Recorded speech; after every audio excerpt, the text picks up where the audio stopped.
አሜን። እንዴት ዋላችሁ?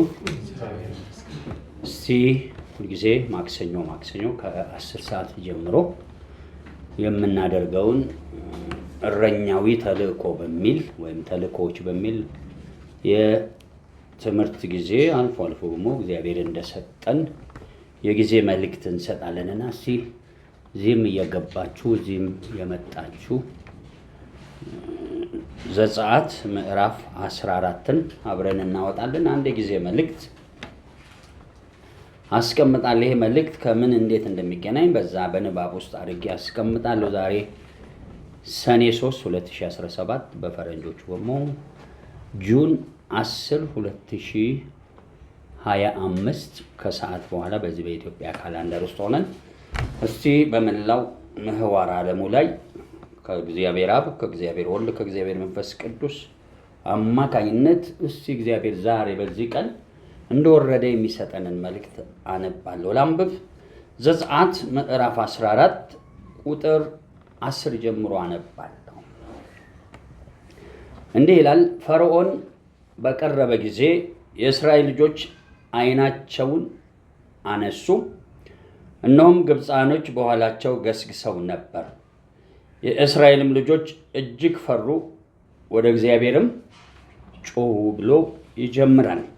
ይሄ ዛሬ በ21ኛው ምዕተ ዓመት ዛሬ 2005 ለዛውም ዓለማችን አሁን ባለችበት የተገለጠው ዓለም ብቻ ሳይሆን ይሄኛው ቁሳዊ የተገለጠው ዓለም ብቻ ሳይሆን መንፈሳዊ ዓለሙንም ጨምረን ከዛ አመለካከታችንን አስፍተን እስከ መለኮት ስንሄድ እግዚአብሔር ልክ እዚህ ከግብፅ ምድር እስራኤሎችን ለአብርሃም ለይስሐቅ ለያዕቆብ በገባው ቃል ኪዳን መሰረት ለአብርሃም ቃል ኪዳን ገብቶለት ነበር። እኛም ምንም ጥያቄ የለውም የጌታችን የመድኃኒታችን የኢየሱስ ክርስቶስ ምን ኪዳን? አዲስ ኪዳን እንደሚል ኪዳን ለዓለም እግዚአብሔር ገብቷል። የገባው በሞት ብሎ በተራ እንደ ሙሴ በተሰጠ የታቦት ስርዓትና በእንስሳ ሳይሆን አንድያ ልጁን በመስጠት የተገለጠ ኪዳን ነው።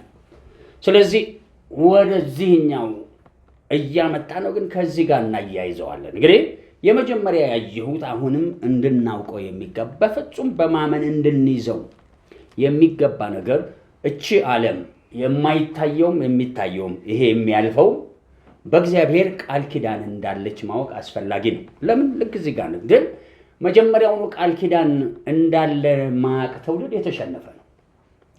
አብርሃም እግዚአብሔር ዓለም በውሃ ጠፍታ የቀረው የኖህና ቤተሰቡ አማካኝነት የሰው ልጅ በዝቶ ቋንቋውም ተደበላልቆ ከፍተኛ ምን ላይ ያለ ኪሳራ ላይ ያለ እኔ ወደማሳይ ምድር ውጣ ብሎ በ75 ዓመቱ ያው ታሪኩን መናቀው ነው አስወጣው። በ99 ዓመቱ መጣና ካንተ ጋር ከዛሬ ቀን ጀምሮ ምን ገብቻለሁ ቃል ኪዳን ብሎ ያ ቃል ኪዳን ይኸው ዳግም ኢየሱስ እስኪመጣ እዛው ኢየሱስ እነሱ ጋር ይመጣል። ምን ስላለው ቃል ኪዳን ይሄ የመጀመሪያው ቃል ኪዳን ይባላል። ለምን? ምድራዊም ነው። ምን ይለዋል? ይሄንን ያለህበትን ምድር እሰጥሃለሁ ብሎ የከነዓንን ምድር ቃል ኪዳን ሲገባለት እናያለን። ከዛ ለዳዊት ከሱ ዘር ውስጥ ለዘላለም ዙፋን የሚሆን ልጅ ምን እንደሚመጣ ለዳዊት ቃል ኪዳን ይገባል። የምፈልገው ማስፋት አይደለም። ዓለማችን በሚታየው ሁኔታ አንተን በምታልፍበት የምትሰጠው አስተያየት ጥቅም የለው። ልክ እዚህ ጋር አብርሃም በተገባለት ቃል ኪዳን መሰረት ድንገት በሙሴ በኩል ወደዚህ ግብፅ ምድር መጣ። ምኑን ተከትሎ? ቃል ኪዳን ነው። እና ዘመኑ ደረሰና ሰዎች ሲወጡ እዚህ አሁን የምንለው ታሪክ ላይ እንደደረስን በደምብ ስሙኝ። የመጀመሪያ ያየሁት ሁለቱም ቃል ኪዳን የሚመጣውን ዓለም በተመለከተ ያለ ቃል ኪዳን እና አሁን የምንኖርበትን በተመለከተ ቃል ኪዳን አየው። ሁለቱ በጣም ትርጉም አለው። አንዳንዶች ለዚህኛው ዓለም ለሚያልፈው ዓለም ብቻ ያለውን ቃል ኪዳን የሚያንቀሳቅሷል። እነኚህ ራሳቸውን ለስጋ ያስለመዱ ወይም ለዚህ ዓለም መልክ ይባላል። የዚህ ዓለም መልክ ብዙ ሰዎች የሚያውቁት ይሄኛውን ሰማይና ምድር ነው።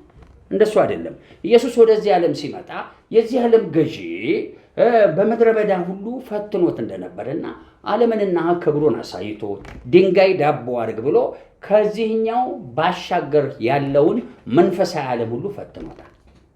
ስለዚህ እንዲነበል የቀደመው ሰማይና ምድር የሚባል ዓለም አለ። የሚመጣ ደግሞ ሰማይና ምድር። ይሄ የቀደመው የሚባለው መላእክት የተፈጠሩበት የመጀመሪያው ሰማይን አለ። ሁለተኛ እኛ የተፈጠርንበት ይሄ ምድር አለ። አጋጣሚ ሆኖ እግዚአብሔር በመጀመሪያ ሰማይና ምድርን ፈጠረ የሚታየውን ጋላክሲ ለማለት ነው። ግን ከዛ በፊት ደግሞ የፈጠረው ምናዊ ሰማይና ምድር አለ። መንፈሳዊ ማለት መላእክት ተፈጥረው ሶስቱ ሰማያት ውስጥ የጳውሎስ የሄደበት ሲስተም ማለት ይሄ አንድ ጎን አድርጉልኝ። ሁለተኛ የሚመጣ ሰማይና ምድር አለ። መለኮቱ ያዘጋጀው አዲስ ሰማይና ምድር እሱም የዛው የመላእክቱ ዓለምና ይሄ ዓለም አንድ ላይ የእግዚአብሔር ድንኳን አብሮ የሚኖርበት በሰው ያልተሰራች ማን የምትባል ኢየሩሳሌም። አሁን እነኚህ ሁለቱን በተመለከተ ለዚህ የሚኖሩ ለአንዱ ቃል ኪዳን ይኖራሉ ለሚያልፈው። ይሄ ጳውሎስ ለጢሞቴዎስ የጽፍለት እግዚአብሔርን መምሰል ያለ ጥርጥር ምንድነው? ታላቅ ነው ይለዋል። በስጋ መጥቶ በክብር ያረገ የሁለቱንም ይህን ሰማይና ምድር ብቻ ሰው ሊመጣ ያለውንም ሰማይ ምድር የሚገዛ የከበረ ጌታ በአብ ቀኝ አለ። ስለዚህ እነኚህ ሰማያዊውንም ምድራዊውንም የቀደመውንም የሚመጣውንም ለማግኘት እግዚአብሔርን መምሰል አስፈላጊ ነው። እግዚአብሔርን የሚመስሉ ሰዎች አንድ በዚህ ዓለም ላይ ምን ያደርጋሉ? ይጠቀማሉ። ሁለት ለሚመጣውም ይላል። ታዲያ ዛሬ እስቲ አንድ ነገር ላንሳ። ኢየሱስ ክርስቶስ በዚህ ዓለም ሳለ ተሰዷል፣ እስከ መስቀል ሞትም ሄዷል። ሐዋርያው ጳውሎስ ጢሞቴዎስን እዚህም የገባችሁ ጢሞቴዎስን ምን ይለዋል? በክርስቶስ ኢየሱስ እግዚአብሔርን መስለው ሊኖሩ የሚወዱ ምን ይሆናሉ? ይሰደዳሉ የሚል ጽፏል። ደግማለሁ። ይሄ ደጋግመን ብዙዎቻችን የምናውቀው ነው። ዓለምን እስከ ጠላናት ድረስ ዓለም ታሳድደናለች የሚል አስተምህሮቶች አሉ፣ ተጽፈው የጳውሎስም ጽፏል። በክርስቶስ ኢየሱስ እግዚአብሔርን ልንመስል ማለት ቅድም የምለው ራሳችንን በክርስቶስ ኢየሱስ ለዚህ ዓለም መልክ የምናንቀሳቀስ ከሆነ ስደት የለንም። እየሰራን ያለነው ላላፊ ነው። የሚሰራው እግዚአብሔር መንፈስ ነው። የሚሰራው ስም ጊዜያዊ ነው። ስለዚህ ለሚያልፈው ሰማይና ምድር መስራት፣ ያኛውን ዓለም ከነሰራይቱ መግዛት፣ ይሄኛውን ዓለም በሞ ገዝተህ የምታገኘው ጥቅም እዚሁ ምድር ላይ የሚቀር ነው። አሁን እንዴት ቢሰራ ነው ለሚቀጥለው ሰማይና ምድር መሰራት ትምህርት ይፈልጋል። አሁን ኢየሱስ ለዚህኛው ሰማይና ምድር መጥቶ ሞቶልን ይህን ሰማይና ምድር አሸንፎ ተነሳ። ሲነሳ ለሚመጣው ዓለም እዚህ ነፍሳትን አድኖ ወደዚህ ሊያስገባ እንጂ እዚህ ቱጃር ሆነን ረጅም ዕድሜ ኖረን ምናምን የሚባል አስተሳሰብ አይደለም መጽሐፍ ቅዱስ የሚናገረው። ታዲያ ለምን ነገሮች እንዲህ ተዘባቡ? በኋላ ሳስተምር ገባበት። አሁን የምፈልገው ነው ምንድነው? ዓለማችን ከዛሬ 2000 ዓመት ጀምሮ ልክ አብርሃም ለእስራኤሎች ኪዳን እንደተቀበለ እግዚአብሔር ለፍጥረት ሁሉ ምን ሰጥቷል? ኪዳን። የትኛውን? ይሄኛውን ሰማይና ምድር እንድንገዛ፣ ምርኮ እንድንበዘብስ፣ የተሰወረና የተደበቀ መዝገብ እንድንወስድ፣ ሁለተኛ ለሚመጣው ዓለም እግዚአብሔርን በመምሰል ራሳችንን ለሚመጣው መንግስት እናዘጋጃለን። በአንድ ቋንቋ ልተንት ነው። ከዚህ ዓለምና ሰማይና ምድር ጋር በተገናኘ ከገንዘብ ጋር ልተርት ነው። ገንዘብ አሁን የዚህ ዓለም ነገር ገንዘብ መንግስተ ሰማያት ይገባል? ገንዘብ አይገባም፣ ግን ማብራራት ይፈልጋል። እንዴት ብናረገው ነው ለሚመጣው ዘመን ትርፋማ የሚያደርገኝ? ለምን ኢየሱስ ክርስቶስ እሱ በዛች በ3 ዓመት ተኩል አገልግሎት ውስጥ ስለ ገንዘብ ምን ይላል? ፍጹም ልትሆን ብትፈልግ ያለህን ሸጠ ለምኖች ስጥ፣ ለድሆች መስቀልህን ተሸከመ ተከተለኝ። ምን ማለቱ ነው? መዝገብ ባለበት ምን ማለት ነው? የዚህ ዓለምን ገንዘብ ለድሆች ሰጠ። እንዴት ኑር ሊለን ፈልጎ ነው መስቀል ተሸከሙ የሚለው?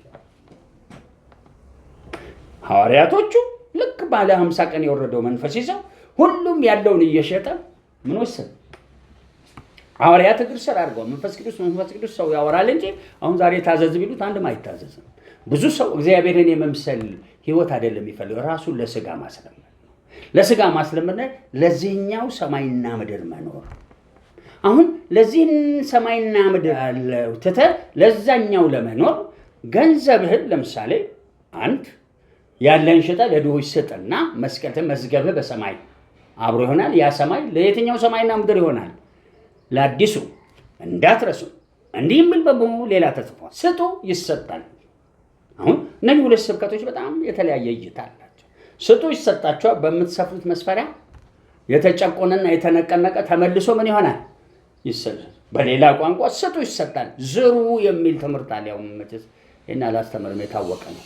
ሰዎች ይዘሩና ልክ 1/10ኛውን ሰው አስራት በብሉይ ኪዳን እየሰጠ የዘራው ምን እንደሚል እንደሚያጭድ እንዲሁ ሰዎች እዚህ ዓለም ላይ ለዚህ ዓለም መልክ በመስጠት መልሰው ያጭዳሉ። ብዙ ጊዜ ብሬክ ስሩ ይሉታል። ብሬክ ስሩ ማለት ቀዶ ሰጥቶ ምን ማድረግ? አትርፎ መምጣት። በማን ቅባት ውስጥ ሆኖ? በእግዚአብሔርና ቦርድስ ይሉታል። ቦርድስ ብዙ ጊዜ አሁን ናይጄሪያኖች ናቸው የልምምድ ኢትዮጵያ ውስጥ ያመጡት። ድፈሩና መኪናችሁን ሽጡ፣ መኪናችሁን ስጡ፣ ድፈሩና ጥሳችሁ ግቡና ምን ብላችሁ ውጡ፣ አትርፋችሁ ስጡ ይሰጣል እንጂ ሰጠንና እንሰጣችኋለን የሚል ስለሌለ። እንግዲህ ወዴት እየሄድኩ ነው? ሁለት ኪዳን በሉ። አንዱ የቀደመ በኋላ በኢየሱስ የተሸነፈና ወደዚህኛው እንድንመጣ ሄዶ በቀኝ የተቀመጠበት ይሄኛውን ደግሞ እየከፈተው ነው። ዛሬ መኖር አንችልም። ለየትኛው ሰማይና ምድር? ለሚመጣው አዲስ ሰማይና ምድር። እነዚህ ጥያቄዎች በጣም ይብላችሁ ሄጄን ያስረዳሉ። ለምን እዚህ ጋር ተራ አንድ ልምምድ ነው። ልምምዱን ባጭር አስቀምጥና ወደኛ አሁን ሁለቱን ራእዮች መጀመሪያ ኪዳን አለን። እግዚአብሔርን መስለን ከኖር አንወድቅም። ሲያመን ልንኖር ስንፈልግ ግን ሁለት ራእይ ያለው አንዱ ምንድነው? እዚህ የምታዩቸው እስራኤሎች ከግብጽ ምድር ወጥተው ወደ ከነዓን ምድር ሊገቡ ሲሉ በጣም አንድ አስቸጋሪ ነገር ተፈጠረ። አዲስ ኪዳን እንደዚህ አይነት አስቸጋሪ ነገር አለ። እስራኤሎች የለመዱት የተፈጥሮ ኑሮ ነው። የለመዱት በፈርዖን ቤት የረከሱ ተብለው ባሪያ ነበሩ፣ ቀንበር ተጭኖባቸው። ከዛስ የሚኖሩት ፒራሚድ ምን በመስራት የማንን ዓላማ? በግብፃኖች ላይ ረዓብና ዘንዶ የሚባል መንፈስ ለሱ ምን ይሆኑ ነበር? ይገዙ ነበር። ምን ማለት ነው? ምንም የኪዳን ልጆችን ባሉ እንጂ ለእግዚአብሔር አይደለም እያገለገሉ ያሉ። ይሄ ለምን በባርነት ተጣሉ ምናምን አጭር ነው። አብርሃም በምን አውቃለሁ ብሎ የጠየቀው ምክንያት 400 ዓመት ህዝቡ በባርነት እንደሚኖር ስለታወጀበት። እንግዲህ በባርነት የሚኖር ቅዱሳን ካሉ ይኸውላችሁ አዲስ ኪዳን መጥቷል። እስቲ አሜን። በኪዳን ነፃ የሚያወጣ ነፃ ሊያወጣ ሲመጣ ግን አብሮት አሁን የምናየው ችግር ተፈጠረ። እነዚህ ሰዎች ረዓብና ዘንዶን ያገለግላሉ። ፈርዖን ላይ ያለ አዞ ይገዛቸዋል። የፈርዖን አለቆች ምን ያደርጓቸዋል? ቀንና ሌሊት ፒራሚድ ያሰሯቸዋል። አክቹአሊ ግብፃኖች ቁጭ ብለው ነው የሚበሉት። በማን ጉልበት? በእስራኤሎች። ለምን? የባሪያ ስርዓተ ማህበር ራሱ ትርጉሙ ይሄ ነው። የባሪያ ስርዓተ ማህበር ላይ ባሪያዎቹ በሰንሰለት ታስረው የበላይ ሆነ አንተ የምትበላውን ምን እያደረጉልህ? እየሰሩ ለመብላት ማለት ነው። እግዚአብሔር መጣና የረዓብና የዘንዶ መንፈስ አስፈረደበት። ከዛስ ከፈርዖን ቤት እስከ እንስሳ በኩር ገደለ። የግብፅ አማልክትና ምን ላይ ህዝብ ላይ አስፈረደ። ወዴት እየሄድኩ ነው? ይኸውላችሁ ብዙ አይነት ክርስቲያን አለ። አሁን የምናወራው ቃል ኪዳን የተገባለት ዓለም ላይ ነው የምንኖረው። ከሱ መካከል እንደነኚህ ከግብፅ ምድር ምን ያልን ከባርነት ይወጣናለን። ከወጡ ወዲህ እነኚህ ሰዎች ዝም ብሎ እዛ ጋር አይደለም የተነገረላቸው ተስፋ ቃል አለ። አሁን የምናወራው አዲስ ሰማይና ምድር። እዚህ ምድር ላይ እስካለን ደግሞ የተነገረልን ሪቫይቫል አለ።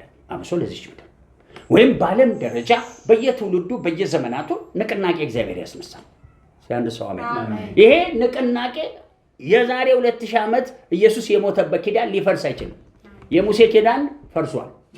ምክንያቱም የእንስሳ መስዋዕት በየጊዜው ኢየሱስ ግን ለአንዴና ለመጨረሻ ራሱን በመስጠት ከእንግዲህ ወዲህ ምን የለም፣ ዳግም የኃጢአት መስዋዕት የለም። ለምን? መስዋዕቱ የማይፈርስ ነው። ኪዳኑ የመቼ ነው? የዘላለም ነው። ስለዚህ የዘላለም ካለ እዚች ጋር እርግጠኛው አንድ ነገር እንተማመን። ግን እችን ስትተማመን በልብና ስታምን አንዱ ችግር በተገለጠ መልኩ እነዚህ ሰዎች ከነዓን ምድር ተነገራቸው። ከነዓን ምድር የሚገቡ መስሏቸው ብድግ ብለው ወጡ። ከግብፅ ባርነት ተለዩና እግዚአብሔር ሊመራቸው ወደ ከነዓን ሲገባው ወደ ሲና በረሃ መራቸው። ሲመራቸው ደግሞ እኮ ደህና መንገድ ቢመርጥ ምን አለ? አንድ ቀይ ባህርን የሚያህል ያን ግዙፍ ባህር ፊት ለፊታቸው አለ። እኔ ምን ሊያደርግ ነው እንዲህ አይነት ፈተና ያመጣው? ይህ ዘመን ላይ ነን። ይህ ዘመን ዛሬ ብዙ ክርስቲያን ተጭኖታል። በቃ እንዲህ ብሎ ይወጣል። ለምን? ሰው በተፈጥሮ ዓለም ብቻ ነው የሚያምነው። ሰው በዚህ ዓለም ትምህርት በሰው በመንግስታት ብቻ ላይ ስላለ እንዲህ ብሎ ያልፋል። ተራ በሙሴ የተገለጠ መልአክ ከግብፅ ምድር ረዓብና ዘንዶን ወቅቶ አዞውን ገሎ የግብፅን በኩራት ገሎ እዚህ ጋር የምታዩት ነው የግብፅን ሰራዊት ሊመታ። ስለዚህ ነገር መንፈሳዊ ነው። እስቲ አሜን። አብሶ ደግሞ እኛ አሁን እዚህ ሪቫይቫል ኢትዮጵያ ውስጥ እየተንቀሳቀሰ ብርሃን ወጥቷል ብለን የምንለው መለኮታዊ አዲስ ኪዳን በትክክሉ መለኮታዊ ነው። ግን በትክክል ሐዋርያቶቹ ያገለገሉበት በኋላም ጳውሎስ ያገለገለበት ዮሐንስ በዮሐንስ ራእይ ላይ ያየው በሙሉ አገልግሎት መልአካዊ ነው። እንደውም አንዳንዶች ይጠይቃሉ፣ እዚህም ያላችሁ እንደ ገባ በሉ። አንዳንዴ ክርስትና ውስጥ ገባ ማለት ነው ምንድነው? መንፈስ ቅዱስ የት አለ ብለው ዮሐንስ ራእይ ላይ ይጠይቃል። የለም አልታየም። በቀኝ ያለው መጽሐፉን ወሰደ፣ ማህተሞቹን ፈታ፣ ተገለጠ። ግን መንፈስ ቅዱስ የሚባል ዮሐንስ ራእይ ላይ የለም። የተሰጠው ሰባቱ የኤሽያ ቤተክርስቲያንም ለኤፌሶን ቤተክርስቲያን መልአክ ይላል። ምክንያቱም በመልአክ ክብር የነበሩ ቸርቾች ናቸው። ምን ነው መለኮት የት ሄደ? መቼስ መለኮትና መልአክ አንድ አይደለም። ፀሐይና ጨረቃ አንድ ናቸው እንዴ? ፀሐይ ታበራለች፣ ጨረቃ ምን ትላለች? ድቃው። ከዛ ፕላኔቶች እኛ የ12ቱ ፕላኔት ከዛስ በሙሉ ከዚችኛዋ ወተን ወደ ሚልክ ዌይ ወደ ትልልቅ ከዋክብት ሰፈር ላይ ከዋክብት ደግሞ በራሳቸው የሚያበሩ ልክ እንዴ ከዋክብት፣ ፀሐይ፣ ጨረቃ የየራሳቸው ክብር እንዳላቸው መለኮት ከመልአክ ጋር እኩል አይደለም። መለኮት ፈጣሪ ነው። መለኮት ሁሉን ይችላል። መልአክ ደግሞ በቦታ በጊዜ በሁኔታ ተወስነው የሚበሩ አሉ። በሰረገላ የሚሄድ አለ፣ በቸርኬም የሚሄድ አለ። 11 ቁጥር በእግሩ የሚሄድ መልአክ አለ። አሁን ሰዎች በጣም ስለማያዋቸው አያውቋቸውም። ሁሉ መልአክ አንድ ይመስላቸዋል። በእግሩ የሚሄድ መልአክ አለ። ግን እንዴ ብለን እናስረዳ? ልክ መልአክ ሲባል ሰው የሚያውቀው የሆነ ማይታይ ረቂቅ ነገር እንደዚህ የሚባል የለም። ረቂቅ አይደሉም። ሲምፕል በእግዚአብሔር መልክና አምሳያ ተፈጥረው ከኛ የሚለዩት ስጋና ደም የላቸው፣ መንፈሳዊ ግን አካል አላቸው።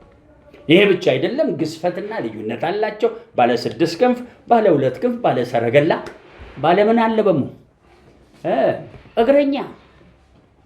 አጋንንቱም ማለት ብቻ አይደለም። የአጋንንቱን ዓለም ልናስወጣቸው አንድ ጊዜ አንድ ከህፃን ልመታው እዚህ ከሐረር ተወልዶ የመጣ ልጅ ነው። መናፍስቱ ላይ ትንሽ ልጅ እኮ ምን ያክላል። ከዛ እግሩን ሳያው እንዴ ተቆራረጠ። ምንድነው ስለ ይሄ ከበረሃ የሚመጣ ሐረር የለም። ከዛ አለፍ ብሎ ካለው በረሃ ውስጥ የሚኖር መናፍስት ነው። ጫማ የለው። በምንድነው የሚሄደው? በቸርኬው በስነ ስርዓት ቸርኬን ተሰንጥቋል አልኩ። ለካ አንዳንዱ ሰው እግር የሚሰነጣጠቀው ምን አይነት መንፈስ ይዘው ነው? ባለ ቸርኬ መንፈስ ይዘው በምን ያስወድዳል መሄድ? በእግር ደስ የሚለው በምኑ ሲሄድ ነው መንፈሱ? በእግሩ ወዘተ ወዘተ ማት ካየኋቸው መናገር ይቻላል። አሁን ፍሬ ነገሬን የምፈልገው ምንድነው? አንተ ሰው ልክ እነኚህ ሰዎች ዓለማችን ላይ አሁን ባለበት በሚታየው ብቻ አይደለም በማይታየው ዓለም እግዚአብሔር ለምንድን ነው እንዲህ አይነት ቀይ ባህር የሚያመጣው? የተከደነ ምሪቱ ከባድ ያለ ተከድኖ ያለው ትርምስምስ ጨለማ ኪዳን አለው። ወዴት ለመሄድ? ወደ ከነዓን ምድር። ግን አሁንም ትርምስ። ለምንድን ነው ትርምስምሱ ያለው? እንደምን ባህር?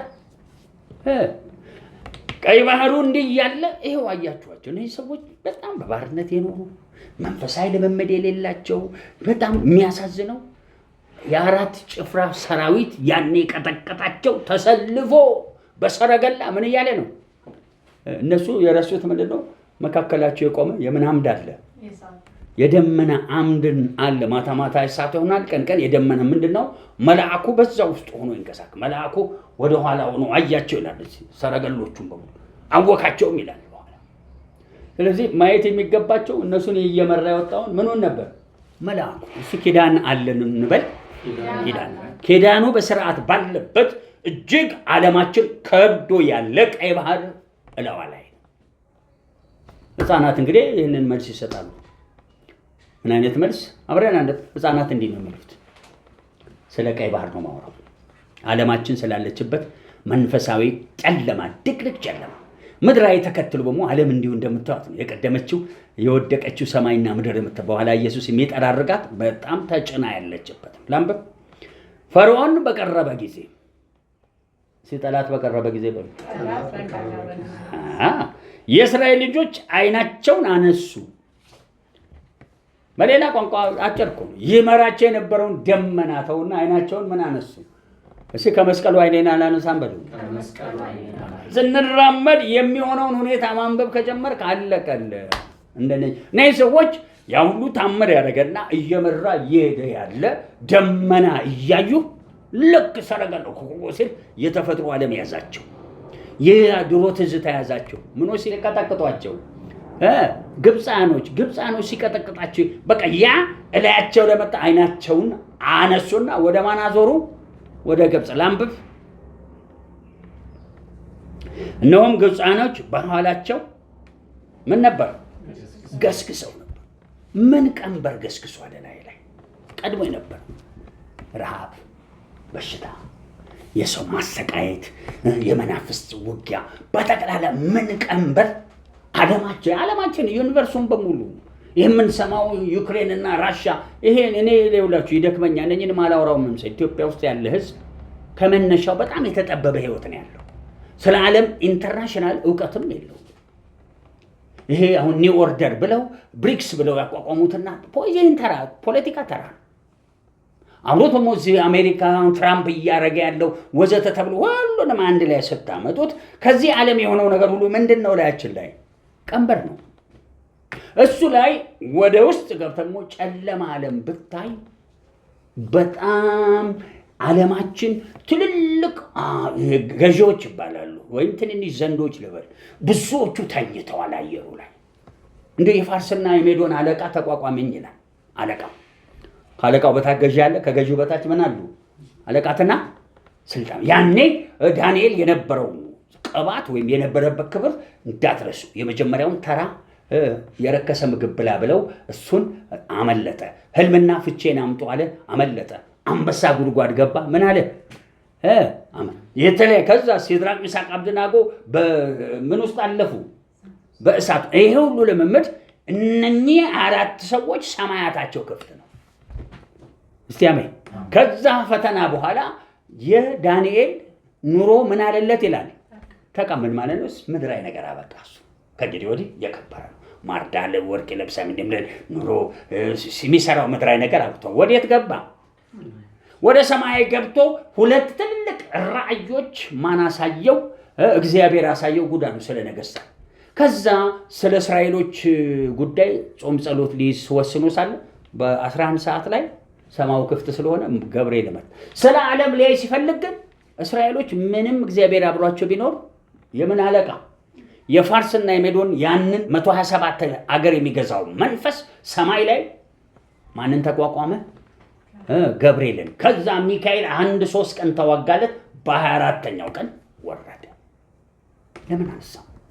አሁን እዛ ገባና በሞ የዚህኛው ዓለም መልክ የሚመጣው ዓለም መልክ ሁለቱን ካላቀናጀ ራሱ ገና ነው። አክቹአሊ እንዴት ብዬ ላስቀምጥ? አንዳንዴ የሚቸግረኝ ምን መሰላችሁ? በምን ምክንያት እንደሆነ ይሄ መጽሐፍ ቅዱስና መንፈሳዊ ነገር ለምን እንደተጋረደብን አላውቅም። በጣም ዓለም ላይ ያሉ ገዢዎች ተኝት ሰው የለም። አንድ ጀግና እንደ ዳንኤል ሆኖ በኪዳን ሞትን ድል በምሳሌነት የኖረ አንድ ክርስቲያን የለም። ሁሉም ወሬ መንፈሳዊ የጠለቀ እነ ጳውሎስ የሚሉት ችግር፣ መከራ፣ ስደት፣ ጭንቀት ምን ይላል? በወደደን በሱ ካሸናፊ ምን ይላል? እነኛ ያሸንፉንም ልዩ ፍጥረት መልአክ ከመልአክ ጋር ታገልኩ ይላል ጳውሎስ። ከአንበሳ ጋር ምን አደረጉ? እንደዚህ አይነት የሸለቆ ውጊያ አለው። በዚህ ላይ ደግሞ መከበር እስከ ስንተኛው ሰማይ እንዲህ አይነት የተከፈተ ሰማይ ያለው አገልጋዮች አሉ። እንዴት ዛሬ እናውራ እንጨነቃለን? ለምን እንደነኚህ ህፃናት ክርስቲያኖች ምን አዩ ይላል ፈርዖን ሲገሰግሳዩ ዛሬ ዓለም ላይ ያለው መከራ በሙሉ እዚህ ቀንበሩ እንደተሰበረልህ ማመን ያለዛ ይሰበራል ብለህ መቆም የግድ ነው። እንጸልይ ነው። እስቲ ኢየሱስ ጣልቃ ይገባል በሉ። በላያችን ይነዳናል። በተሰጠን ጸጋ መጠን ያዘናል። እስቲ አሜን። በወከለን መጠን ደግሞ እንደነ ሳምሶን እንደነ ኤልሳ እግዚአብሔር በላያችን ዛሬ ገንጥሎ ያልፋል። ወዴት? ከፊት እንደ ቀይ ባህር ከብዶ ያየሁት ከኋላ ምን ሆኖ የተቀመጠ ቀንበር፣ በመሃል ግን ኪዳን አለን። አትፍሩች ምድር ከዚች ከተማ ጭምር። ክብር ለጌታ ይሁን። ጸጋው አብሮ ነው። መንግስት ከተወሰነ ጊዜ ወዲህ ሶስተኛው ካርድ አበቃ መሰለኝ። አሁን ደግሞ አዲስ ነገር ተጀምሯል። ኢትዮጵያ ህገ መንግስቱን ለመቀየር ፌዴራሊዝምን ለማንሳትና ኢትዮጵያ መሀል ኢትዮጵያ ምስራቅ፣ ምዕራብ፣ ሰሜን፣ ደቡብ በሚል አዲስ ስርዓት ሊያመጡ እያሰቡ ነው። ይሄ ስርዓት እግዚአብሔር አዟቸው ነው? ሽንገላ ነው? ሰይጣን ነው እያደረገ ያለው የሚለውም እሁድ እናያለን። እስቲ አሜን። ያለዛ ሐሙስ አለ ፕሮግራማችን ላይ። በዳቢሎስ አንታለልም በሉ። ምኑን አንስትም ከሪቫይቫላችን ውጭ ምንም የምንሰማው አይደል። እዚህ ጋር የምትሰሙት ምንም የምንሰማ እዚህ ጋር ፈርዖን ገሰገሰ አልገሰገሰ እስራኤል ይሻገራል። አሁን ችግሩ እዚህ ጋር የእነሱና የኛ ልዩነት ቅድም አለ። ዳንኤልን ብንሆን ይሻላል እነኝን ከምን ነው። ከዳንኤል የተሻለ ደግሞ ዋናችን የእምነታችንን ራስ መያዝ። ለምን እነ ጴጥሮስም እነ ጳውሎስም የመልአክ ዓለም ድረስ ሄደው መለኮቱ ላይ ያለውን ክብር የሚነካ ክርስቲያን ነው ዛሬ የምንፈልገው። ወሰን ወደ ሌለው ክብር። ይሄ ሁሉ ነገር 3 ዳይሜንሽን ነው። መልአኩ ዓለም ሁሉ በቦታ በጊዜ በሁኔታ የተወሰነ ነው። ሁሉ ነገር በስፔስ ይወሰናል። በሚያረጉት እንቅስቃሴ መሄድ አለ፣ መቆም አለ፣ መብረር አለ። በሁሉ ስፍራ መገኘት 4th ዳይሜንሽን ውስጥ የሞከረም የለም። ፊሊፕ ተነጠቀ ሲባል ብዙ ይደነቃል። ሰው ተነጠቀ አንድ መልአክ እንደሚሄድ ከዚህ ያነሳውን አድርጎ ወስዶ በመልአክ ፍጥነት እዛ ጋር አረገው። እዚህ ሆኖ እዛ አልተገኘም። እግዚአብሔር ግን እዚህ ሆኖ የተማል። ስለዚህ መለኮታዊ መገኘት፣ መለኮታዊ የጊዜ ሰሌዳ፣ መለኮት ዓለም የጊዜ ሰሌዳ ነን ነው ወይ ኢንፋይናይት ዘላለማዊ ነው። ስለዚህ አሁን ቆመን በሙሉ የኋላውን አዳም ከወደቀ ጀምሮ ጎተተን አምጥተን እዚህ ማምጣት የፊቱን ሁሉ ስለዚህ የምናወራው አዲስ ሰማይና ምድር እዚህ ጋር እናመጣዋለን። ጊዜ ወሰን ታይምለስ ነው። ታይምለስ ስፔስለስ ምናምን ይባላሉ። እኔ አሁን እንደ ቲዮሪ እንድታውቁት አሁን ፎርዝ ዳም ህልም ዓለም ይባላል። ህልም ዓለም ምን ማለት ነው? እግዚአብሔር ሙሴን እንዲህ አለው፣ አንድ ቀን አይደለም ወሩን ሙሉ ምን ይበላሉ? ይሄንን ማለም አይችልም ሙሴ። ምን አለ? እንዴ ከየት ሊመጣላቸው ነው? ይሁሉ 600 ምን እሺ ያለማለሁ በሉ። ህልሜን አሳድጋለሁ በሉ። ወደ መለኮት ህልማችን ማደግ አለበት። ሪቫይቫል ማለት አንዱ ህልምህን ማሳደግ መቻል። ህልምህን ካላሳደግ እንደ በለ ነው። በዚህ ዘመን የሁሉ ዘንዶ ተኝቶ የሁሉ ከነሱ በላይ ያለ ገዢዎች እየሰለጠኑ ሰላም ሃሌሉያ እኛ ኢየሱስ ያለን ምናምን በተል አይ ምን የሌለው ህዝብ ራእይ የሌለው ህዝብ ምንድን ነው መረን። ለምኑም ይሁላችሁ የጊዜ መልእክትን ሰጥቼ እኔ ወደ ስራው ነው መግባት መፈለገው። ወደ ስራው ለመግባት አሁን ዓለማችን ልክ ያለንበት አንድ እዚህ ጩጬ ህዝብ ነው ያለው። ገና ከምን ባርነት ከግብፅ ባርነት ሊወጣ ያለ መንፈሳዊ ልምምድ የሌለው አይናቸውን አዞሮ እየገሰገሱ ሳሉ ምን አሉ ይላል። አብረን እናንብ። እንዲህ አይነት ትውልድ እግዚአብሔር ማሳደግ አለበት። ከዚህ ወጥቶ ስሙ የእስራኤል ልጆች እጅግ ምን አሉ? ፈሩ። ይሄ ብቻ አይደለም፣ ቀጥሎ ያለው እኔ ያስቀኛል። ለእናንተ ግን ምናልባት ኧረ ጌታ ይመስገን ማንን ጠሩ? ወደ ማን ጮሁ ልትል ትችላለህ። ምንም መጮህ አያስፈልግም። ይዋቸው ወደ እግዚአብሔርም ጮሁ። አቤት ሃሌሉያ! መጮህ ነው። ጮህ ተብሎ ተጽፏል። ወደ እኔ ጮህ እኔም ታላቅና እኔም እመልስልሃለሁ አንተም የማታውቀውን ታላቅና ይሄ ድሮ ነው የምንጠቅሰው፣ አሁን አንጠቅስም። ለምን? እኔ መጽሐፍ ቅዱስ እንዲህ ይላል። አንደኛ ዜና ምዕራፍ 4:9 ላይ ያቤጽ የሚባል በመከራ የተወለደ በጣም እግዚአብሔር በጣም ቀርቦት የነበረ ሰው ነው። ምን ይላል? መባረክም ባርከኝ ዳርቻዬን አስፋ ብሎ ጠራው ይላል። ጮኸ ሳይሆን ምን አደረገው? እኛ መጥራትስ አለብን? የዛኛው መጥራት ነው፣ ይሄኛው ምንድን ነው? ጮኸ። ይሄ አሁን ደካማ ክርስቲያን መሆናቸው ነው የሚያሳይ። ግን እኮ እነሱ መጸለይ ሙሴ ጮኸ እንዲያብሯቸው አይጮህም፣ አልጮህም። በቃ ይታያል። ዓለማችን ላይ አሁን የምናወራው የክብደት መዓት የቀይ ባህር ክብር እዚህ ከፊታችን ያለው በእግዚአብሔር የዛሬ 2000 ዓመት ተሸንፏል። ይህ የምናወራው ቀንበር ፈርዖን ጭኖት ሲያሰቃየን የነበረ የዚህ ዓለም ገዢ የሰለጠነበት ሰፈር የዛሬ 2000 ዓመት ተመቷል። ያ ኢየሱስ የትንሣኤ ክብር ሲሄድ ሁሉንም አዋርዶ በማን ቀኝ? በአብ ቀኝ የሰንበት እረፍት ውስጥ ነው ያለው። መግባት አቅቶን ነው ማለት ነው ችግሩ ያለው። ለመግባት ደግሞ የሰማነውን ማመን እንደሚል የሰማነውን ማመን የኛ ነው። የእግዚአብሔር ኃይል ለማን ተገለጠ እንደሚል የማን ኃይል ውስጥ መገኘት? የእግዚአብሔር በመንፈስ እንጂ በምን አይደለም። ስለዚህ ይውላችሁ ምንድነው ችግራቸው? አብሮ ያለውን አምላካቸውን አያውቁም። ሁለተኛ ምን አይል ልምምድ የላቸውም። መንፈሳዊ ቀርቶ ፎርዝ ዳይሜንሽን በምን ዳይሜንሽን? በስሪ ዳይሜንሽን መሀላቸው ያለውን የደመና አምድ አያምኑ። ይቀጥል። እዚህ ጋር ያለ ነው ዓለም አቀፋዊ መልእክት ነው የሚሰጠው። ሙሴንም በግብፅ መቃርም ስላልኖረ በምድረ በዳ እንሞት ዘንድ አወጣህንን? አቤት ቢሰማቸውስ እንዳንተ አይነቱን እንዴት እንሰማሃለን? ምን የምትለው? በግብፅ መቃብር በምድረ በዳ እንሞት ዘንድ ምን አረከን? ዛሬ ብዙ ክርስቲያን ወደኋላ ይመለሳል። ኑሮ ሲከብድ፣ የሚበላ በሽታ ሲበረታ፣ ስጋዬ ነው ያልኩት መንፈሳዊ ጦርነት በቃ ኧረ እኔ ማታም ቀንም እንቅልፍ አጣሁ፣ ኧረ ስልፍ ብቻ ነው፣ ኧረ ምን ይሻለኛል ብሎ መልሶ ወደ ዓለም ጮሁ ይላል። ልቀጥል። ከግብፅ ታወጣን ዘንድ ይህን ያደረክብን ምንድን ነው? እነዚህ ሰዎች ፈሩ። ወደ እግዚአብሔር ሲጮሁ በሌላ ቋንቋ ምን ብለውት ነው እግዚአብሔር ጋር የጮሁት? ቀጥሎ ማንን ጭምር ተናገሩ? ሙሴን ለምንድን ነው በምድረ በዳ እንሞት ዘንድ ያወጣህን? ጥያቄ ነው የሚጠይቁት። አምነዋል እንዴ? አላመኑም። እንደ በምድረ በዳ ከምጨርሰን እንደውም ወደዛው ተመልሰን ምን ብና ሪላክስ ብናረክ ምን እየሆንን ስንት ዓመት 400 ዓመት የጮሁበትን ባርነት ሊመልሱ ፈለጉ። ላንብብ ቁጥር 12 ቀላል አሰዳቢዎች ናቸው። በምድረ በዳ ከምንሞት ብንገዛላችሁ ይሻለናል፣ ተወን፣ ለግብፃውያን እንገዛ ብለን በግብፅ ሳለን ያልን ቃል ይህ አይደለምን አሉት። አይ ቤቢ ኢን ክራይስት በጌታ ምን የሆኑ ልጆች ሕፃን ከሚጠቡ ምን አዘጋጀልን? ምስጋና አዘጋጀ። ስለ ጠላትና ስለ ቂመኛ ምስጋና አዘጋጀ የሚለው በኢየሱስ ላይ የነበረ ቅባት ነው በላያቸው የሰራው። እነዚህ ሰዎች ክርስቶስንም በቅጡም አያውቁም፣ ሕፃናት ናቸው። ቀርቶ ሆሳና በምን በአርያም ቢለው አጅበውት ለመግባት። ይሄ አንድ ነገር ይነግረናል። ልክ ኢየሱስ እንደቆመ ከቆመ ሳይወድ በግድ ፍጥረት ይገዛል። ሳይወድ በግድ ቀይ ባህር፣ ሳይወድ በግድ ምን ይወድቃል? ሳይወድ በግድ ምን ይፈጸማል? እዚህ ጋር ነው ያለው። ዓለማችን ኪዳኗ አላበቃም። ምዕራፋችን አልተስ በፍጹም ከዚህ ካየወት አትንቀሳቀሱ። ግን ለምንድን ነው እግዚአብሔር ይሄን ያደርገው? ይኸው ቀጥሎ የመጨረሻ ታላቅነቱን ሊያሳያቸው ሙሴም ለሕዝቡ አትፍሩ፣ ዛሬ የምታዩ ግብፃውያኖች ለዘላለም አትተዋቸው፣ ቆሙ።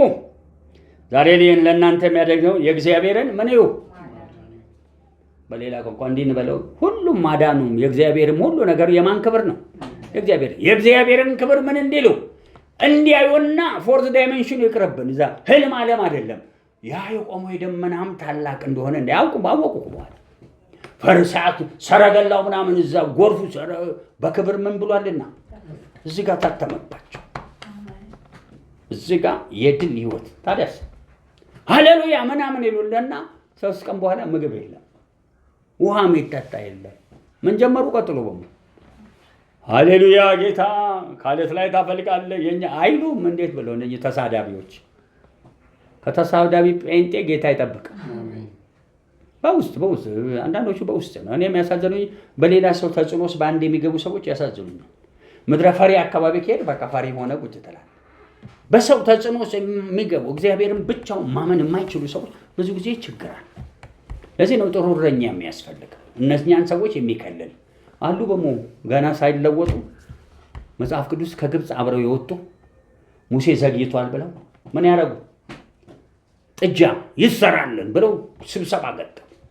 ከእንደዚህ አይነት ጌታ ይጠብቃል እግዚአብሔር። ወዲያው ሙሴ አለቱን ይዞት የመጣውን ጽላት ሰባበረው ይላል።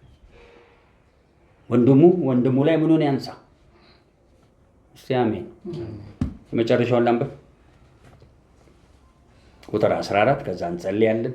ግልጽ አድርጌያለሁ። ምድራችን ላይ ዓለማችን ላይ ኪዳን አለ። ቀይ ባህር አሁንም አለ።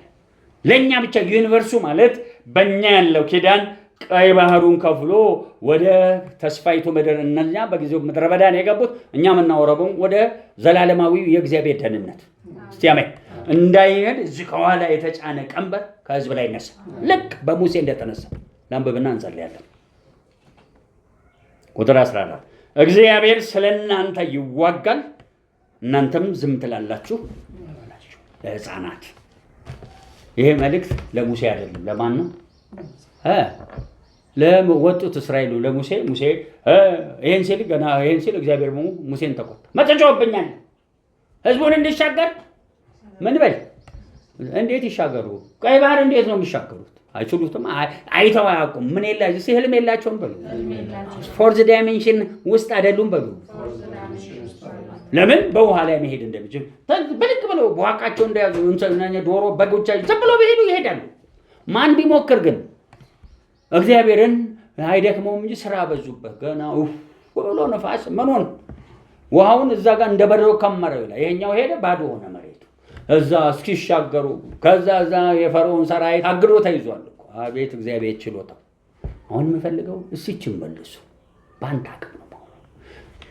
እነዚህ ሰዎች ኮተታቸው ማለት ነው 600,000 እግረኛ። በዚህ ላይ ኮተታሞች ቶሎ አይሻገሩ። ለማን አያስቡም?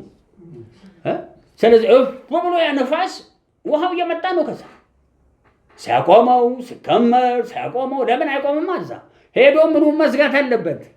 ምንጩን እስካላቁ በቃ ሲከመር ያ ሁሉ ተሻግረው ምኖች እስኪመጡ። አንዳንዴ አምላክ እንደዚህ የለም መቆየት ምኖችን ሲያገኛቸው ግብፃኖችን በጭቅጭቃቸው ነው ያወጣው። ለምን ያ ሁሉ የተከመረ አንዴ ነው የመጣው።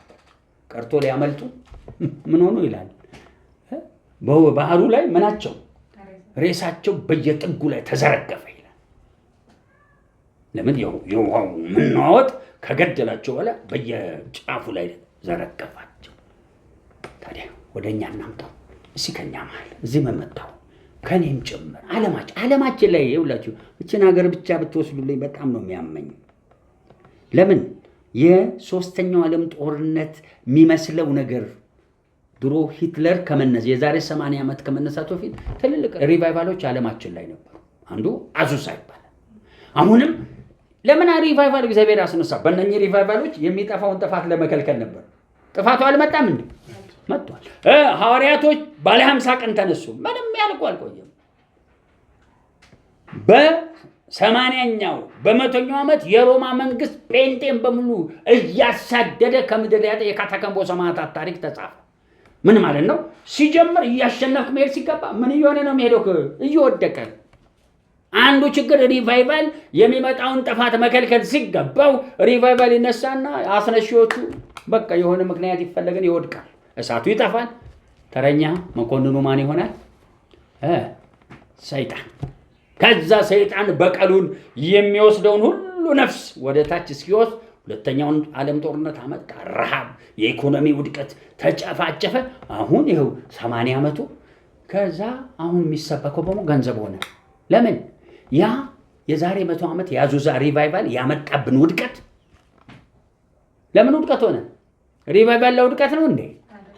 እሳት ከጀመረ ወዲህ እሳቱ ከትውልድ ወደ ትውልድ መሄድ ነው ያለበት።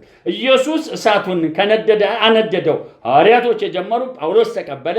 እነ ጢሞቴዎስ ላይ የለም።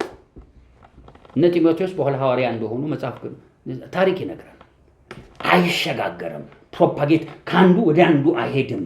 አሁንም በኢየሱስ ስም ይሄኛ በእኛ ዘመን ያሳየ ነው። የደርግ ዘመን አሁን የምንለው እኛ የሁለተኛ ዓለም ጦርነትን ባናቀውም ባለው ሁኔታ የመጣው እሳት እንዲጸና እግዚአብሔር ይርዳል። እንደማን አይነት ሰው እንዲኖር ሙሴ። ታዲያ ሙሴም እኮ እንደ እግዚአብሔር አልሆነም። ምን ትጮህብኛለህ? ህዝቡ እንዲሻገር አዘዝ አለ። የሚሄድ የለም። በል በትርህ ምን በል ዘርጋ። ምን ተከፈለ? ባህሩ ተከፈለ። ተሻገሩ። ከዛ ታሪካቸው የመጣ እዛው አልሄድም። ኪዳን አለ። በእምነት ዛሬ ባህሩ ይከፈላል።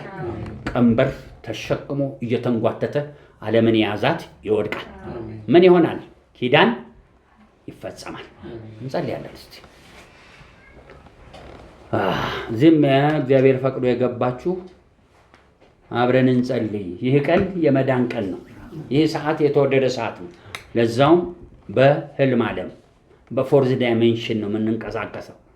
አደራ የመላእክ ሰራዊቶቻችን ይንቀሳቀሱ እዛው በሚችል በሚያውቁት። እኛ ግን በላያችን ያለውን መለኮታዊ እጅ እግዚአብሔር ያንቀሳቅሰው። ምን ሊያደርግ? በጨለማ ያለውን ህዝብ ባህሩን ያሻግረዋል። በቤታችን ያሉ እንደነኚህ በእስራኤል በዛ ዘመን እንደነበሩ ህፃናት ያሉትን ሌሎች በጎች፣ አውራ በጎች፣ እረኞች ሳይቀር በኢየሱስ ስም ይሻገራል። ሐዋርያቶች፣ ነቢያቶች፣ አስተማሪዎች ወዘተ ወዘተ።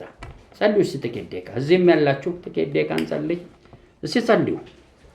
ተመስገን አምላኬ። እንግዲህ ጨው ለራስህ ስትል ጫፍ ትብለሃል። እለምንሃለሁ በሰጠኸኝ መልእክት መሰረት አምላኬ። ሙሴ የታመነ ሎሌ እንደሆነ እኛ ደግሞ የታመነ ልጆች ሆነን መገኘት ይህ ያየሁት ከዓለማችን ላይ ቀይ ባህር አይከፈልም ብለን ልባችን ውስጥ አንከትም። ደግሞ የተከተለን ከትውልድ ወደ ትውልድ ከዘመን ወደ ዘመን የሚከተልን ጨለማና ድግሪ ጨለማ ሰማያትን ሞላው ያለ አማልክት ሁሉ ባለዛር ጥንቋይ በሙሉ ማንንም እግዚአብሔር ትጨፈልቃል። ዛሬም እናውጃለን። የኪዳን ልጆች ነን። ዛሬም ኪዳን አልደገመም። ያየሁት ኪዳን በኢየሱስ አሁን ነገም አይደለም፣ በመለኮት ምስጢር በኢየሱስ ከሞላብን ቀይ ባህር ጤና ማጣት ሊሆን ይችላል፣ የኑሮ ችግር ሊሆን ምንም አይነት እኛም ብቻ አይደለም ዓለም ላይ የሚገኘውን ትውልድ በሙሉ በራሳችን ዘመንና በራሳችን ትውልድ በኢየሱስ ስምና ስልጣን ዛሬ የምትዋቸውን ግብፃኖች አታያቸውም ብሎ እንደተናገረው ኪዳን የአዲሱ ኪዳን ክብር ይኸው እኛ ላይ ያለ። ይህን ኪዳን አንቀሳቀስን በእምነት። ይህ ኪዳን ከአንተ ተሰጥቶናል። አንጮህብህ። ምን ትጮህብኛላችሁ አትልም። በኢየሱስ ስም ምን ቸኩል እግዚአብሔር በመነጠቅ ያለዛ ሁላችን ተሻግረን አልቀንበን። ያለዛ ቀይ ባህሩን ከፍለን እንደየሰው እምነት መጠን እንዲህ አይነት እምነት አላገኘንም። ሁሉንም በኢየሱስ ስምና ስለ ቋጠሮ እየፈታ አሻገር። አንዳንዶቻችን መሻገራችን ያሁን የዛሬ አሁን በዚህ ፍራሽ ሰዓት ከመለኮቱ በሆነ ክብር ተሻግረን አለፍን። ችግር ሆይ ወዴት አለ? መከራ ሆይ ወዴት አለ? ተሻግረን የሚከተለን ቀንበር፣ ይሄ ዓለም ላይ የተለመደ ቀንበር ከዓለማችን ላይ በእምነት ሰበር ፈርዖንና ሰራዊቱን እንዳስጨፈለቀ ዛሬ የምትዋቸውን ግብፃኖች ለዘላለም ነው አታያቸውን። እኛ ደግሞ ከነርማቸው እዚህ ዓለማችን ላይ የተደረደረ ዶክትሪን የተደረደረ እግዚአብሔር ሆይ የጨለማው ስርዓት ብቻ ሳይሆን የቤታችን ከንቱነት አፍርስና አሻግረን። በእምነት እጄን ጭኜ ስጸልይ ለእኔ እዚህ ለሚያውንና አብረው ይላሉ በሙሉ ጣልቃ ገባ። እጆቻችንን አንሳ። ወደ ተራ ትምህርት ልንገባ እስቲ። አሜን። እስቲ ዛሬ ተሻገሩ። ለእናንተ መልእክት ነው፣ ግን እጆቻችን የማናነሳው መለኮቱ መላው ዩኒቨርሱን ይገዛ። ምህዋር ዓለሙ ሁሉ የእግዚአብሔር ነው። መቸለት ያየሁት በኢትዮ ኤርትራ መካከል እግር እንደገባ አሁንም በዓለም አቀፍ ደረጃ ይሄን እግሮች አለ የቆሙ እግሮች ሁለት አለ። ምንድን ነው የሚሰሩት? ተጽዕኖ የሚያደርጉ መረማመድ እንዳይሆን የሚታገሉትን ይመታል። ይሄ ደግሞ የዘመኑ መልእክት። ፈርዖን በጊዜው እንደተንቀሳቀሰ የረዓብና የዘንዶ መንፈስ ተመትቶ እስቲል ሰራዊቱ ነበረ። ሰራዊቱን ወጋለን። አሁንም በኢየሱስ ስም እግዚአብሔር ያሻግር ዘንድ ዓለማችን ላይ ያልፋል። ዘርጉት። እግዚአብሔር በጣም ቀላል ነው። አንድ ሰው በቂው ነው። አንድ ሰው የምንለው ለዛው መለኮታዊነት ያለው አንድ በቂ ነው። እግዚአብሔር ሆይ ኪዳንህ በላያችን በዓለማችን ዛሬም ይሰራል። የአዲሱ ኪዳን ክብር አብሮን ስላለ ተመስገን።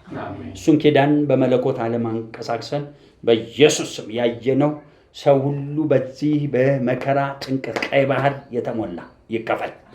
ኢየሱስ ማጣት ይነሳ፣ በሽታ ይነሳ፣ በሙሉ በማንኛውም ነገር በኢየሱስ ስም መሻገር ይሁን። ሙሉ አምላክ ነህ።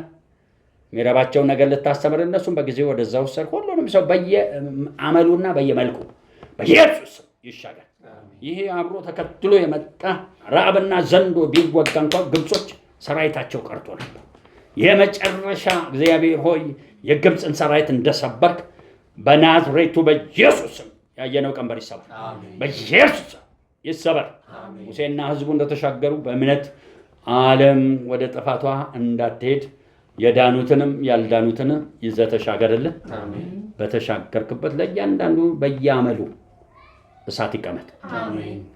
እሳት ይኖርበት፣ እርስ በርሱ ተስማማ እንዴል። አንዳንዱን ለትምህርት ምድረ በዳ፣ አንዳንዱን እግዚአብሔር ለበረከት ወደ ከነዓን ምድር በየፊናው በየሰው ላይ ይውደቅ። ላልዳኑት መዳን ሁን። ለሞቱ ደጅ ተርሰው ምንም ወንጌል አሁን ኢየሱስ አድነኝ እንዳለውና ጴጥሮስን እጁን ይዞ እንዳዳነው በኢየሱስ ስም በጦርነት መሃል ጣልቃ ግባ፣ በረሃብ መሃል ጣልቃ ግባ፣ በበሽታ መሃል ጣልቃ ግባ።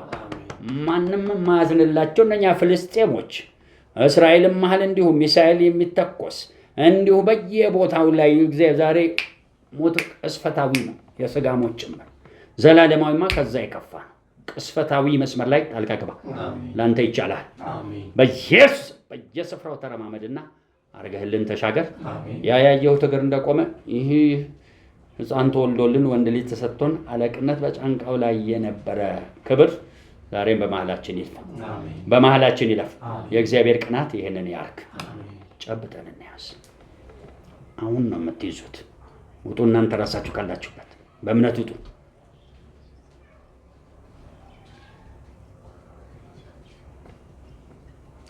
አየው ጌታዬ ክንዱን አንስቶ የጠላቴን ራስ ሲበጠብጠው ስራቴንም ሲበጣጥሰው ሞት ሞት የሸተተ ሕይወት በአዲስ መዓዛ ሲለውጥ አየው በሉታ።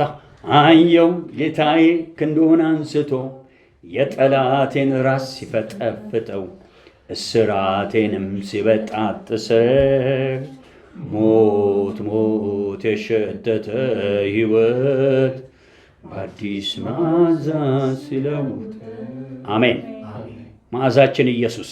እንዲህ ያየው እናንተ እየዘመርን ነግሬያችኋለሁ። ከውርስ የመጣ በምድራዊ ዓለማችን ላይ ነው። ከውርስ ይመጣል። እነዚህ መርገሞች ከውርስ ምድርን ሁሉ እንደዚህ አሁን እንደ ሁለተኛው ዓለም ጦርነት ሊያጠፋ የታገለ የኋላ እርግማን ተሰበረ ይለኝ። ግብፃኖች ባህሩን እንደበላቸው እነኚህ ከኋላ በመርገም ተያይዘው የምትሰሙት ወንድም ወንዱን እንዲገድል እርስ በርስ ጦርነት እንዲሆን የሚያደርግ መንፈስ ተመቷል። ጨብጡና ያዙ። ሰሞኑን የሰማነው ዜና አሁን ኢትዮጵያን ወደ አንድ አመጣለሁ የሚል ኤርትራን በኋላ ይጨምርልና ጨብጡና ያዙ። ታውቃላችሁ ብሬኪንግ ኒውስ እንሰማለን እያልኩ ደጋግሜ ተናግሬያለሁ። ፖለቲካሊ ብቻ አይደለም፣ ገና ብዙ ዜናዎች እንሰማለን። የምስራች የሆኑ ወደ ዘላለም ደህንነት ምን የሚለው አሁንም ኪዳን አየው። ከፊት የቀይ ባህሩ ተከፈለ። ሁሉንም ህዝብ አሻግሮ እንደየ አመሉ ሚስት አሻግሯል። ይኸው ያ ከኋላ የነበረ ቀንበር ተሰብሯል። ይልቁኑ ህዝቡን ተሸክሞ ከግብፅ ያወጣ በሙሴ ላይ የነበረ ቅባት እንደነበረ ትከሻ ላይ ይህ ጸጋ አብሮ ነው። ጭንቃል እናያዘበት የታጠቀ መቀነት ያሳየኛል። የታጠቀ ሰው የሚታጠቀው ያለቀና የተቆረጠን ነገር ሊያደግ ታጥቆ የቆመ መታጠቂያ ያለው ታስሮ ምን ይሰራል ብዬ ሌላም አያለው እኮ ይኸውላችሁ። ይሄነቱ መታጠቂያ ሊፈቱ የሚታገሉት የገዛ ወገኖቻችን እዚህ ማተጠፉ ማጣቁቱን ዘብረቅ አጣርቁ። ጴንጤ ተቃውሞ ያሳየኛል። ባልደረስክበት ተመላለስ። አጉል አውቃለሁ አትበል። አደገኛ ነው ይሄ ነገር። አንተኑ መልሶ ሊበላ ስለሚችል አያለው። መታጠቂያውን አየዋለሁ። ያለቀና የተቆረጠ ነገር ሊያደርግ እግዚአብሔር አሻገረ። አሁን ይሰር ዛሬ ዜና ትሰማለህ ለራስህ ጭምር። አራን ወድቀን ማን ብሎ ከዛ የሚቃወሙትን በሞ እግዚአብሔር ከመስመር ያንሳለን። ወዳጅ ተብሎ ጠላት፣ የክብር ተብለው የውርደት፣ የሰላም ተብለው የምን የጠብ አሉ። ይኸው ከኋላ ያቸዋለሁ። እናመሰግንሃለን፣ እናከብርሃለን። እነሱን ሁሉ ከመስመራችን በትነ ወይም ማንም ያንተን ነገር የሚቃወም ተበትኖ ሰላም አብሮን ይቆይ። ያለቀና የተቆረጠ ነገር ይዘን ከፊት ተሻግረናል። ተባረክ። አታፍሩምና አትፍሩ እያልክ ሕዝብህን ትናገራለህ። ወደ ግብፅ ብንመለስ እዛ ብንገዛ የድሮ ኑሮዬ በጥሽና ሽንኩርቴ እግዚአብሔር ሆይ ተመቷል። ጸጋ አብሮን ይቆይ። አፌ ላይ ተቀመጥ። ይሄ አሁን ዛሬም የምንማረውን ትምህርት ተረከበልን። ከፍ ከፍ በል በኢየሱስ ተባረኩ።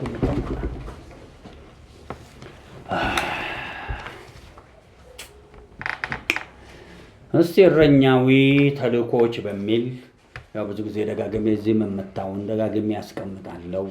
ብዙ ጊዜ የተለመደው በሐዋርያት ትምህርት በጸሎትና በመቁረስ እንጀራ በመቁረስ ነው። እኔ በሞ ትንቢተ ኢሳይያስ 54 ላይ ከእግዚአብሔር ምን ያሉ የተማሩ ይሆናሉ፣ ሰላማቸው ምን ያለ የበዛ ይሆናል እንደሚል እግዚአብሔራዊ እጅ ብቻ እንዲንቀሳቀስልን እረኛ የሚለውን ሹመት ወስደነዋል። ብዙ ሰው የሚያውቀው እረኛ የሚለውን ፓስተር ነው። ፓስተር ማለት መጋቢ ነው። እረኛ የሚለው ቃል ሐዋርያነትንም ነብይነት ሁሉንም የያዘ መንጋውን የሚመራ የሚያስቸግረውን በዱላ ምን የሚል ከዛ ያስተምራቸዋል። የት ምን እንደሚገኝ መልካም ነገር ከዛስ አይመገባቸውም። እዛ የሚበሉትን ያሳያል። በሞ መጥፎና ክፉን ወንጌል በመስበክ ልክ እንደሚያድን የእረኛ አገልግሎት አብን ወልድን መንፈስ ቅዱስና መለኮታዊ የስልጣን ቃል ብዙ አይነት ቃል አለ። የመልአክ ቃል አለ፣ የሰው ቃል፣ የዛር የተፈጥሮ የምናየው በሞ ተፈጥሮ። ስለዚህ እረኛዊ ተልእኮ ብለን ስናስተምር ከመለኮት አፍ ጋር አያይዘን ነው የምናስተምረው። ስለዚህ ትምህርቱ ከሌላው ወጣ ሲል ሌላ ነገር የለውም። ፀሐይ ከጨረቃ ወጣ ያለች ነች። ከዋክብት ከፀሐይ ምን ያለ ነው። ስለዚህ ከፍ ያለ መረዳት ሲኖር ብቻላችሁ ተጠቀሙ፣ ካለዛ በደረሳችሁበት ያችን ይዋዙ። ምንም ችግር የለም። ጌታ ይክበር። እንደ ጉንዳን ተጋለው፣ እንደ ጉንዳን አንተ ተጋ፣ ደስ ይላል። ከጉንዳን አልፈን በመሆኑ ጉንዳን በተፈጥሮ ትጉ ያረጋት እግዚአብሔር እንደሆነ ኢየሱስ ደግሞ ስለኛ ደክሞልን ምን አድርጎናል? የጸጋ ነዋሪዎች አድርገናል ብለን ለዓለም በሞ ጌታ ይክበር። ኢየሱስ እኮ ቃልህን እዘዝ ብቻ እኔ ቤት መግባት ከጣራዬ በታች አትገባም ሲለው አደነቀው እንጂ ምን አለ? እንዴት ነው ናቀኝ የት እንዳልገባ። አንዳንድ ሰው ድሮም ጠማማ ነው። ኢየሱስ ዞረና እንዲህ አይነት እምነት በእስራኤል እንኳን አላገኘም። በሌላ ሂዱና ንገሩት። እምነት ምንድን ነው? ታላቅ ነው። ባሪያው ተፈወሰ ይላል። አንድ ቦታ በጣም አስቸገሩ። የ3 ቀን መንገድ ሄዶ እንዲፈውስ አቤት። አንዱማ ገብጋብ ባሪያ ይታሟል። በቃ ምልክ ካላየ አታምነው። 3 ቀን ሊያስኬደው ያን አንድ ተራ ባሪያ ለመፈወስ ስንት ቀን ሊጓዝ ኢየሱስ? 3 ቀን ታምራል። በሊድ ባሪያ ምን ሆኗል?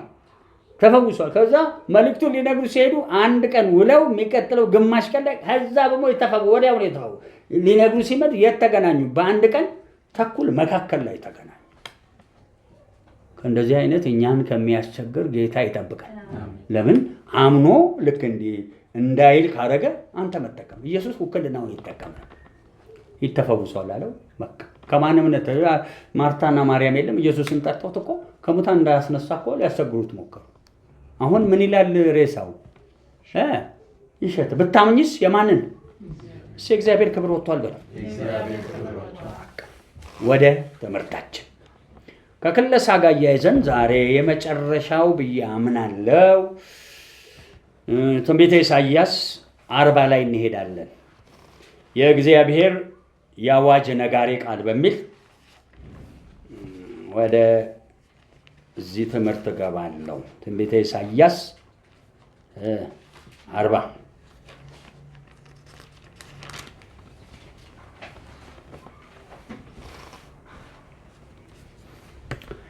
ትንሽ ረጋ ብዬ ቀስ ብዬ አስቀምጥና ምንን ከተሻገር ቀይ ባህርን ቀጥሎ እስራኤሎች አንድ ነገር ለነሱ ሆኖ በቃ ምን በላው የት አለ ምናምን ሲሉ እግዚአብሔር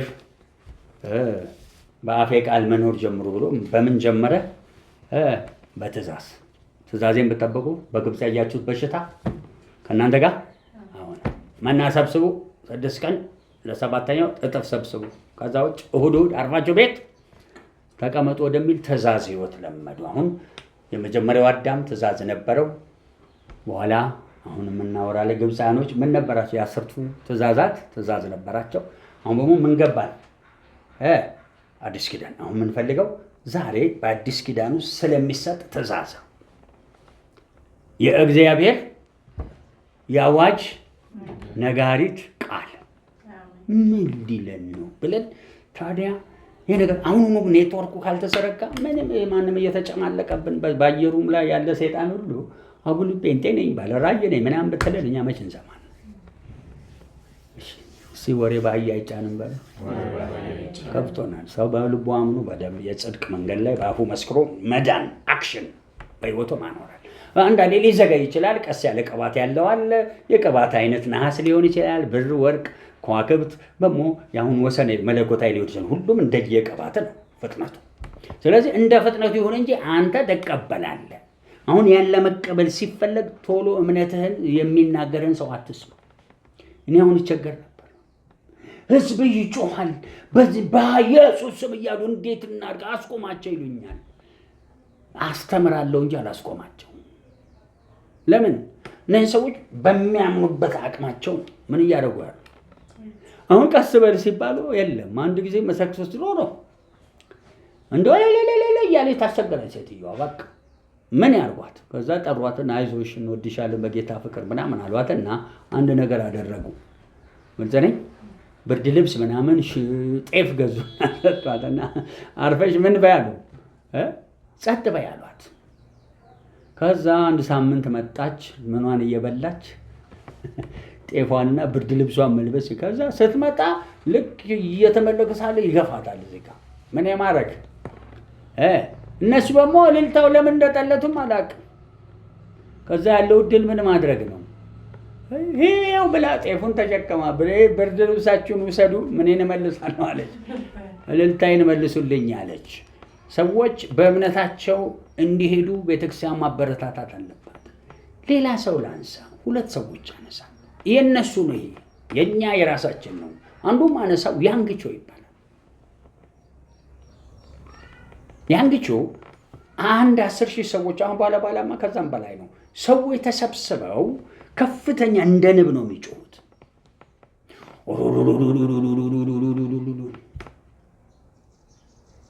አሁን በቃ እነሱ የለመዱት አሁን እነሱ ጋር ጩኸት የለም፣ ግን ያ ድምፅ አለ።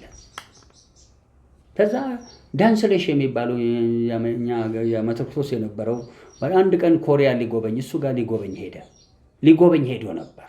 ከዛስ ምንድነው የሚሉት ሲለው እነም መስሎታል። እሱ ኧረ ይሄ ከፍተኛ ጸሎት ነው። ከዛ አንድ የተሸገሩበት ነገር ነበር። ልክ እየጸለዩ ሳለ አውሮፕላን እያለፈ ያስቸግራቸዋል። በዛ ፕሬየር ማውንቴናቸው በዛ ጋር ነው የሚያልፈው። ምኑ አውሮፕላን። ከዛ መጸለይ ጀመሩ አጥብቀው። ለምን? አየሩ በሙሉ እንዲያዝ ምን እንዳያረጋቸው። ከዛ ፓይለቶቹ ልክ በዛ ጋር ሰሩ እንትኑ ይገጫገጫል። ምንም እኮ ነገር የለም። የነበረው የጸሎት ኃይል ወደ ሰማይ የሚሄደው ምናቸው ፕሌኑን ያነቃነቀው። ያውም አንድ ብዙ ሰው አምንም። ከዛ ያላቸው ድል ሪፖርት ያደርጋል። ኧረ እየተገጫገጨ ነው። ከዛ ያኛው ምን አይነት እዚህ ጋር ምንድነው ያለው ብለው ምኑን ቀየሩ? ሩቱን ቀየሩ። በዛ ጋር አልፉ። እሺ ካላችሁ አሜን። ለውጥ ይባላል። መንፈሳዊ ነገር በደንብ እንደሚጨበጥ ግን በቃ መስዋዕትነትና ውሳኔ ይፈልጋል። ውሳኔ ካረክ የማይሆን ምንም ነገር የለም። ስለዚህ አሁንም አደራችሁ አሁን ላስተምር ያለሁት በጣም ጊዜው ስጄ አስረድቼ የጨረስኩት መስመር ላይ ነው። ይህ የምናወራለት ልክ ከግብፅ የወጡት ሰዎች ቀይ ባህርን ከተል በትእዛዝ መኖር ጀመሩ። ዛሬም አንድ ትእዛዝ ይወጣል። የእግዚአብሔር የአዋጅ ምን ነጋሪት ቃል። ያን ቃል በቃ ተዘጋጁ። ያን ቃል ስናገር መጀመሪያ ካስተማርኩት ጋር አያይዘዋለሁ። ግን ቃሉን ላንብብና ወደ ቦታው ሄዳለሁ። ትምህርት ነው፣ ቀስ ብዬ ነው ማስቀምጠው። ለምን እናንተ ብቻ አይደላችሁም፣ እኛ ዋኖቹም ከፍተኛ ለውጥ እንፈልጋለን። የዓለም ለውጥ አይደለም። ታዲያ ላንበብ። ትንቢተ ኢሳይያስ ምዕራፍ 40 የመጽናናት ዘመን ልክ ሪቫይቫል ሲያመጣ እግዚአብሔር ይሄን ቃል ተናገረ። ቁጥር 3 የአዋጅ ነጋሪ ቃል እግዚአብሔር ምን የአዋጅ ነጋሪ ቃሉ ምንድን ነበር የሚለው? የእግዚአብሔርን መንገድ በምድረ በዳ ጥረጉ። ምንድን ነው የሚጠርጉት በምድረ በዳ? የማን መንገድ? የእግዚአብሔርን። ስሙት። የእግዚአብሔርን መንገድ ማለት እግዚአብሔር ሊመጣ ነው በምድረ በዳውና መንገዱን ምን በሉ ነው? አዘጋጁ ነው። ቤት በምድረ በዳ ስሙት። ቀጥሎ ለአምላካችሁ ጎዳናን በምን አስተካክሉ? በበረሃ። እግዚአብሔር የበረሃና የምድረ በዳ አምላክ ነው እንዴ? ምን ማለት ነው? ፍጥረት ሁሉ በዘላለም ሐሳብ ወይም በመንፈሳዊ ነገር ምን ውስጥ ነው ያለው? ምድረ በዳና በረሃ ውስጥ ነው ያሉት።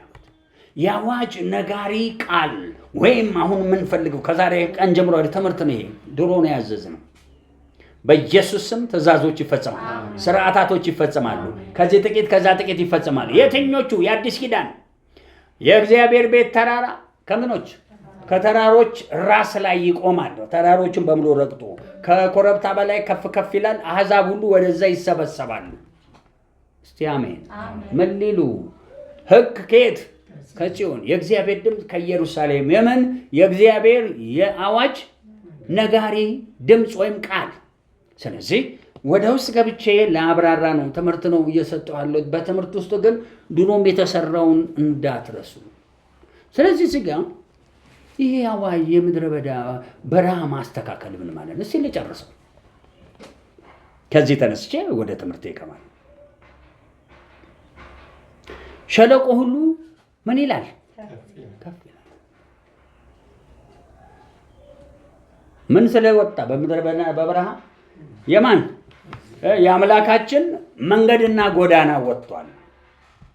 እስቲ ድሮ የማየውን ራእይ ላስቀምጠላችሁ። ሁላችሁ የመጀመሪያ ገና እግዚአብሔር ራእይ አስይዞ ሲያስጀምረን ምን አለው መሰላችሁ? ትልቅ መንገድ፣ በዚህ 3 ቅርንጫፍ አለ፣ የኩነኔ የነቀፋና ያመጻ። ይሄዱና በዛ የሚገኝ ግን ትልቅ ሮድ ነው። ከዛ ምንድን ነው ሲል ይሄ ፍጹሙ መንገድ ባውራ ጥርት ያለ ጎዳና በምን ውስጥ? በበረሃና በምድረ በዳ ምን ሊያደርግ? ሸለቆውን ሁሉ ይመልሰዋል። ሰርጓጣውን ጠማማውን ሁሉ ያስተካክለዋል። ለምን? በዛ ጎዳና ላይ የሚያልፍ አንድ ነገር አለ። እዚህም ተጽፏል። አሁን የፈለኩት የሚያልፈው ከማለፉ በፊት የእግዚአብሔር የአዋጅ ነገር የት? ምድረ በዳና በረሃው ላይ መንገድና ጎዳና የሚያዘጋጅ ሰው ተልኳል። በጊዜ መጥመቁ ዮሐንስ ምድረ በዳና በረሃው መሃል መጥቶ መንገድና ጎዳና አዘጋጀ። ለምን? በእስራኤል ላይ የነበረ ሰርጓጣ ጠማማ ሸለቆና ተራራ ሁሉ ዝቅ ብሎ በዛ ጎዳናና መንገድ ላይ አንድ ነገር ሊሆን ለነሆነ የምናወጀው። ልክ ይህ አይነት ነገር ሲሆን ወገኖች፣ ይህንን የእግዚአብሔር ሐሳብ ሊከለከል የሚፈልግ በረሃ ሊከለከል የሚፈልግ ምን? ምድረ በዳ ይቆማል እንዴ? አይቆምም። ምክንያቱም ምን ታዟል? ከእግዚአብሔር ዘንድ ምን ወጥቷል? አዋጅ። ምን ማለት ነው? አንድ ሀገር ምን ያወጣና ህገ መንግስት ያወጣና ፍርድ ቤት ያደርግና የሆነ ምንድን ነው ህግ አውጪ ምናምን ይሉና የሚያዘጋጁት ምን አለ? ስርዓት አለ። ያንን በምን ይገልጡታል? በነጋሪት ጋዜጣ። ከዛ ጊዜ ጀምሮ ያቺ ሀገር በሪፐብሊካን በሉት፣ በዲሞክራሲ በሉት፣ በፌዴራሊዝም በለው፣ ካፒታል በፈለከው ጠራልኝ፣ በዛ ያቺ ሀገር ምን መሆን ትጀምራለች? እዛ ምድር ላይ ያለ በረሃና ምድረ በዳ ሊያጠፉ ነው በእነሱ አስተሳሰብ። መንገድና ምን አዘጋጅተው ጎዳና አዘጋጅተው ብልጽግና እንደሚባለው የሆነ ደግሞ ካፒታሊዝም አሜሪካኖች እንደሚሉት ያን ለማምጣት ነው። እኛስ ከዛ እኛን ሳነሳ ትምህርት ስለሆነ ይሁላችሁ ቅድም ተሻገር ያለው ብላችሁ መቆም እናንተ ነው። ከወጡ ወዲህ ግን እስራኤሎች በትእዛዝ ነው መኖር የጀመሩት። አሁን ትልቁ ፈተና ወይ ራስን አጥብቀህ ያዝ። ትእዛዝ ማታውቅ ከሆነ የሰው ትእዛዝ ላይ ስገባ ያንተንም ትመታል። ምክንያቱም አንተ ከሌለበት የለበት።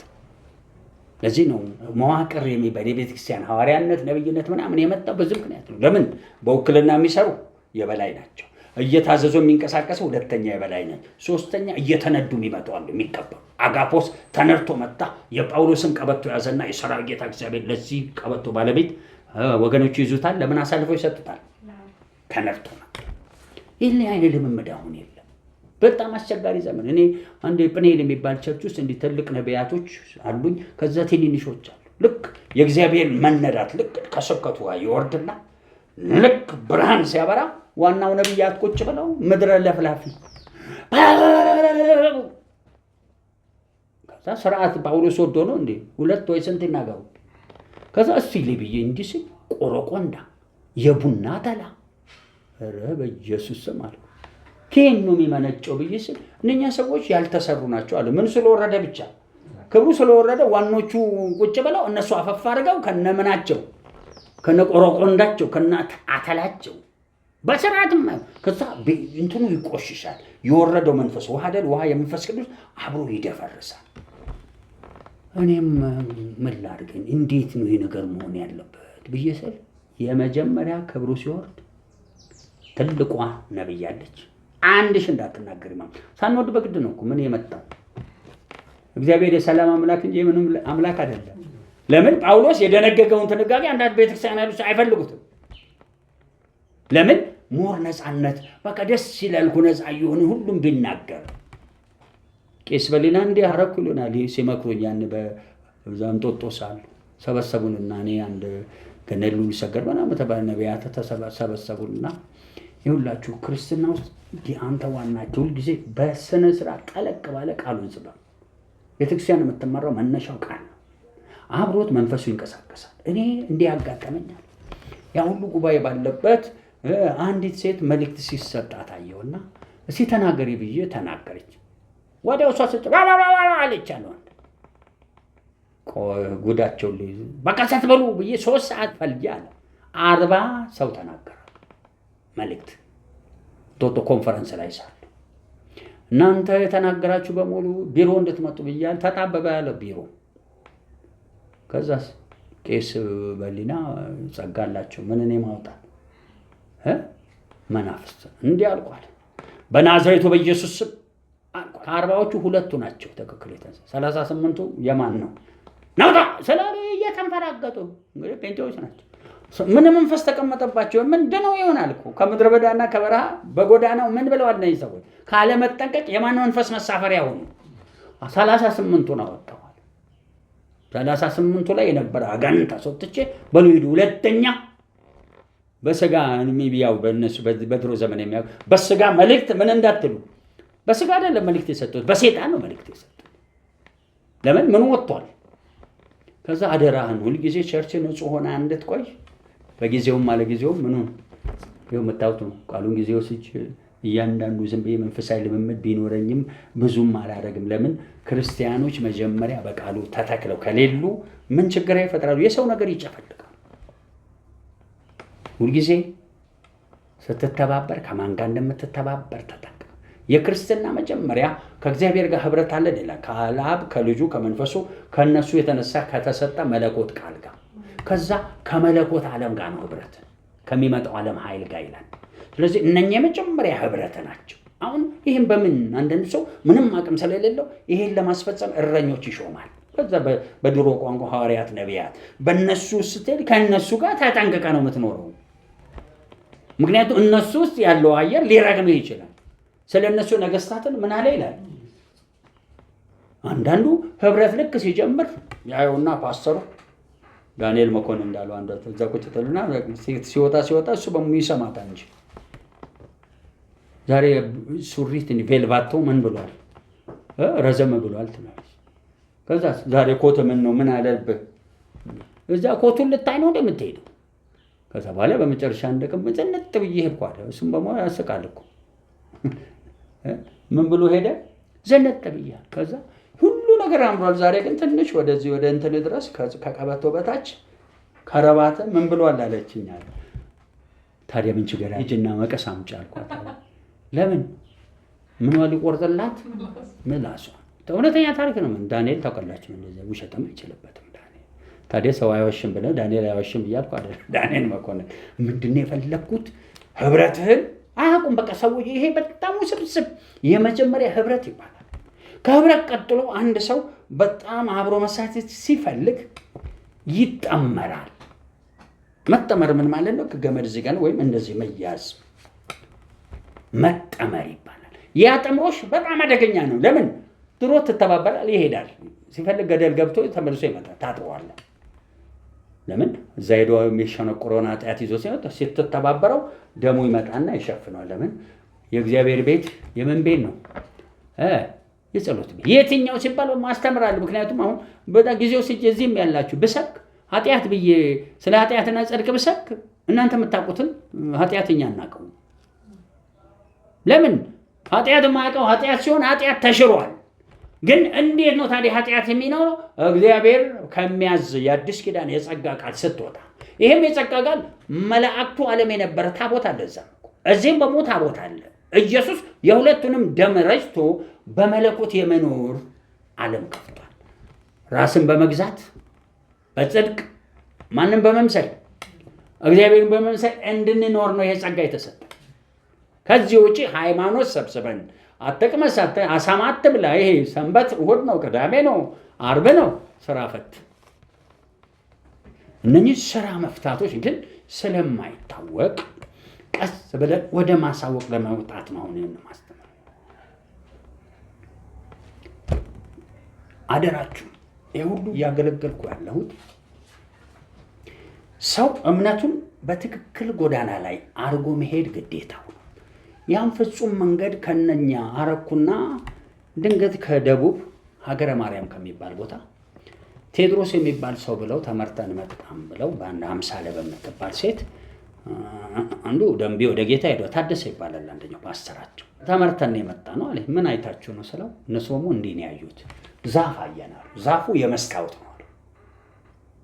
ከዛ ዓለም ላይ ተዘርግቷል። ከዛ አንድ ነው ሲስተሙ፣ ከታች በብርሃን ተሞልቶ ከዛ ይሄ ምንድነው እዛ አዲስ አበባ ከተማ እንዲህ አይነት ነገር ሂዱና እዛ ጋር ምን በሉ አሁን ተባበሩ፣ ተጠመሩ፣ ተዋህዱ፣ ተጠመዱ የሚል በሞተ መጠመድ ማለት ልክ በሬ እንደሚጠመድ እስኪ አሁን እየተሻለ ትልቅ እየወቅ ከሌላው ከአገልጋይ ጋር አብረህ ልታርስ ነው።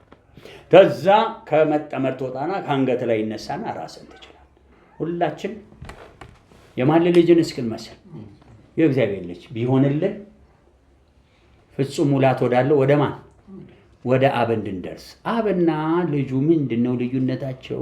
መማር ይፈልጋል። እኛ መናቀው ዝም ብለን የለም በሃይማኖት የተማርነው ነው። ምን የሚል ነው? እግዚአብሔር አንድ ነው፣ እግዚአብሔር አብ ይባላል። ሁለትም በአካል ስንት ነው? ስንት ነው? ሶስት ነው። በመለኮት ደግሞ ስንት? አንድ ነው። አባትየውም ልጅየውም መንፈሱም ድሮም ነበሩ። ምንም ልዩነት የላቸውም። የመጽሐፍ ቅዱስ ላይ አብ ልጁን በቀኝ ያስቀመጠው ለመባል ያህል ነው። በስሪ ዳይሜንሽን መጥተው እንጂ እነሱ በፎርዝ ዳይሜንሽን ፎርዝ ዳይሜንሽንም አያውቁትም። እኔ ነኝ አሁን እንደው ከተናገርኩም አሁን ይሄን ማወሳሰብ የምችለው ማወሳሰብ ለምን አልኩ? ፎርዝ ዳይሜንሽን ካለ እነሱ ከዘላለም ዓለም ከሆኑ ልዩነታቸው እውነት የሚሉት በፎርዝ ዳይሜንሽን ትክክል ይሆን? ለምን ጥቅሶች ከተፈለገ እኔና አብ አንድ ነን ይላል። ጥቅስ ከተፈለገ መቀማማት አልመረጠም። ራሱን ባዶ አድርጎ እንደምን ሆኖ መጣ?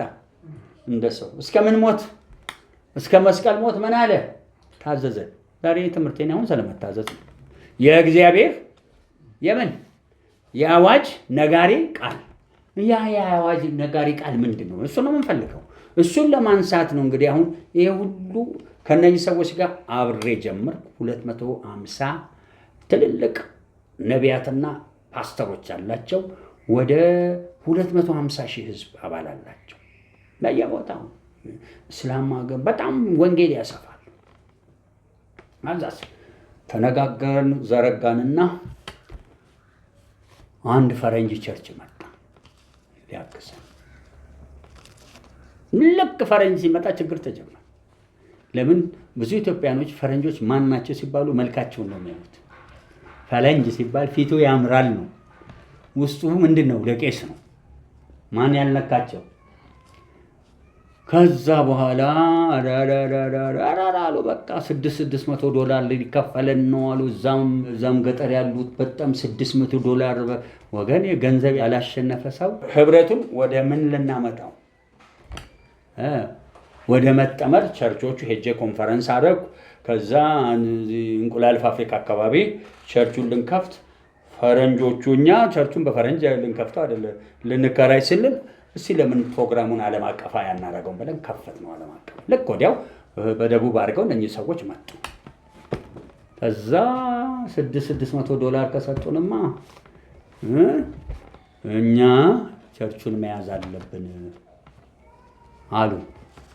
እናንተ እግዚአብሔር ብሏችኋል አላለንም። ካላላችሁ አርፋችሁ ቀምጡ፣ ያለዛ እናንተ የምትሉት $600 እኔ ልንገራችሁ። እናንተ እንደምታዩ ትንሽ 2 የቅርጫት እንቁላሎች ነው ያየው። እነዚህ ሰዎች 100 ዓመት በጌታ ከአሜሪካ ሀገር ቢቆዩም ሀብታቸው 2 ቅርጫት እንቁላል መለየት እንኳን አይችሉም። ፈረንጆቹ የለበሱት ሱፍ እንኳን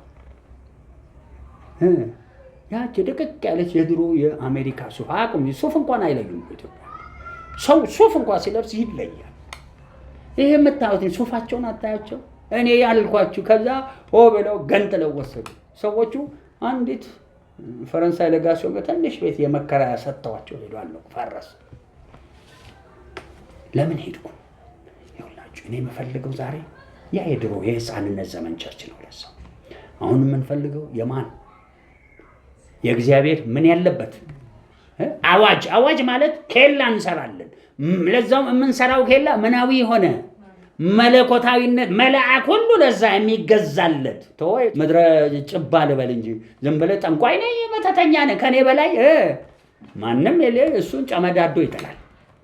ታዲያ እቺ ነገር ዛሬ 3 ነው፣ ሰኔ 3 ወይም በፈረንጅኛው 10 ጁን ዓለማችን በዚህ በ2005 ብዙ ትንቢትም ትንግርትም ተነግሯል። ያ ነገር ሳይፈጸም ዛሬ የምን የእግዚአብሔር የአዋጅ ነጋሪ ቃል ምን እንዴ?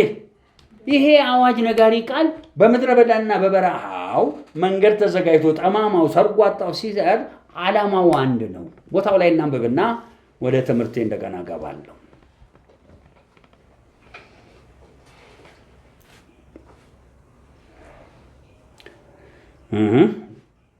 ሸለቆ ሁሉ ከፍ ይላል። እስቲ አሜን። ከበረሃው የነበረ ሸለቆ ምን ይሆናል ማለት ነው? ይነሳል። ተራራው ኮረብታ ሁሉ ምን ይላል? ይሄ ከኔ በላይ ሰው የለም ያለ በሙሉ ምን ይላል? ዝቅ ይላል። ለምን? ከሚያልፈው ክብር የተነሳ። ጠማማውም ይቃናል፣ ሰርጓጣው ሜዳ ይሆናል። ምን ማለት ነው? ይሄ ነገር የሚፈጽመው ማን ነው? ይህን ትንቢት በኋላ አስረዳለሁ። የእግዚአብሔርም ክብር ይገለጣል። ስጋ ለባሽ ሁሉ በአንድነት ምን ይላል? ያየዋል፣ ጥጋብ ይጠፋል። የእግዚአብሔር አፍ ይህንን እንግዲህ የእግዚአብሔር እዚህ ጋር የሚለው የአዋጅ ነጋሪ ቃል በምድረ በዳና በበረሃ መንገድና ምን ያስተካክል ዘንድ መጥምቁ ዮሐንስ በእግዚአብሔር አፍ ቃል መጣ። ምኑን አስተካከለ? መንገድና ጎዳናውን። ከዛ ጠማማውን ሰጓጣውን በሙሉ ምን ሊያስተካክል በአብ ቀኝ የነበረው በስጋና በደም ሆኖ ተገለጠ። ስጋ ለባሽ ሁሉ የማንን ክብር? የእግዚአብሔር ክብርን አየ። የእግዚአብሔር አፍ ይህን ትንቢት በዘመኑ ፈጽሟል። ትምህርት ነው እየሰጣል። ይህ ትንቢት በራሱ ዘመን ሕዝቤን አጽናኑ ተብሎ የእግዚአብሔር ጉብ አሁን እኛ ጋር ያለው እግዚአብሔር ዓለማችን ላይ ንቅናቄ ፈልጓል። እንዳትረሱ። ልክ ንቅናቄ ወደቀ ማለት ከፊት ኢትዮጵያ ውስጥ ጭምር ከፍተኛ ጥፋታል። ዓለም አቀፋውን ማተውት ኒክሌር ቦምብ በትክክል ብዙዎች የተናገሩት ቭላዲሚር ፑቲን እና የኢራን መንግስት ናቸው ከቃሉ ቢጥሉት።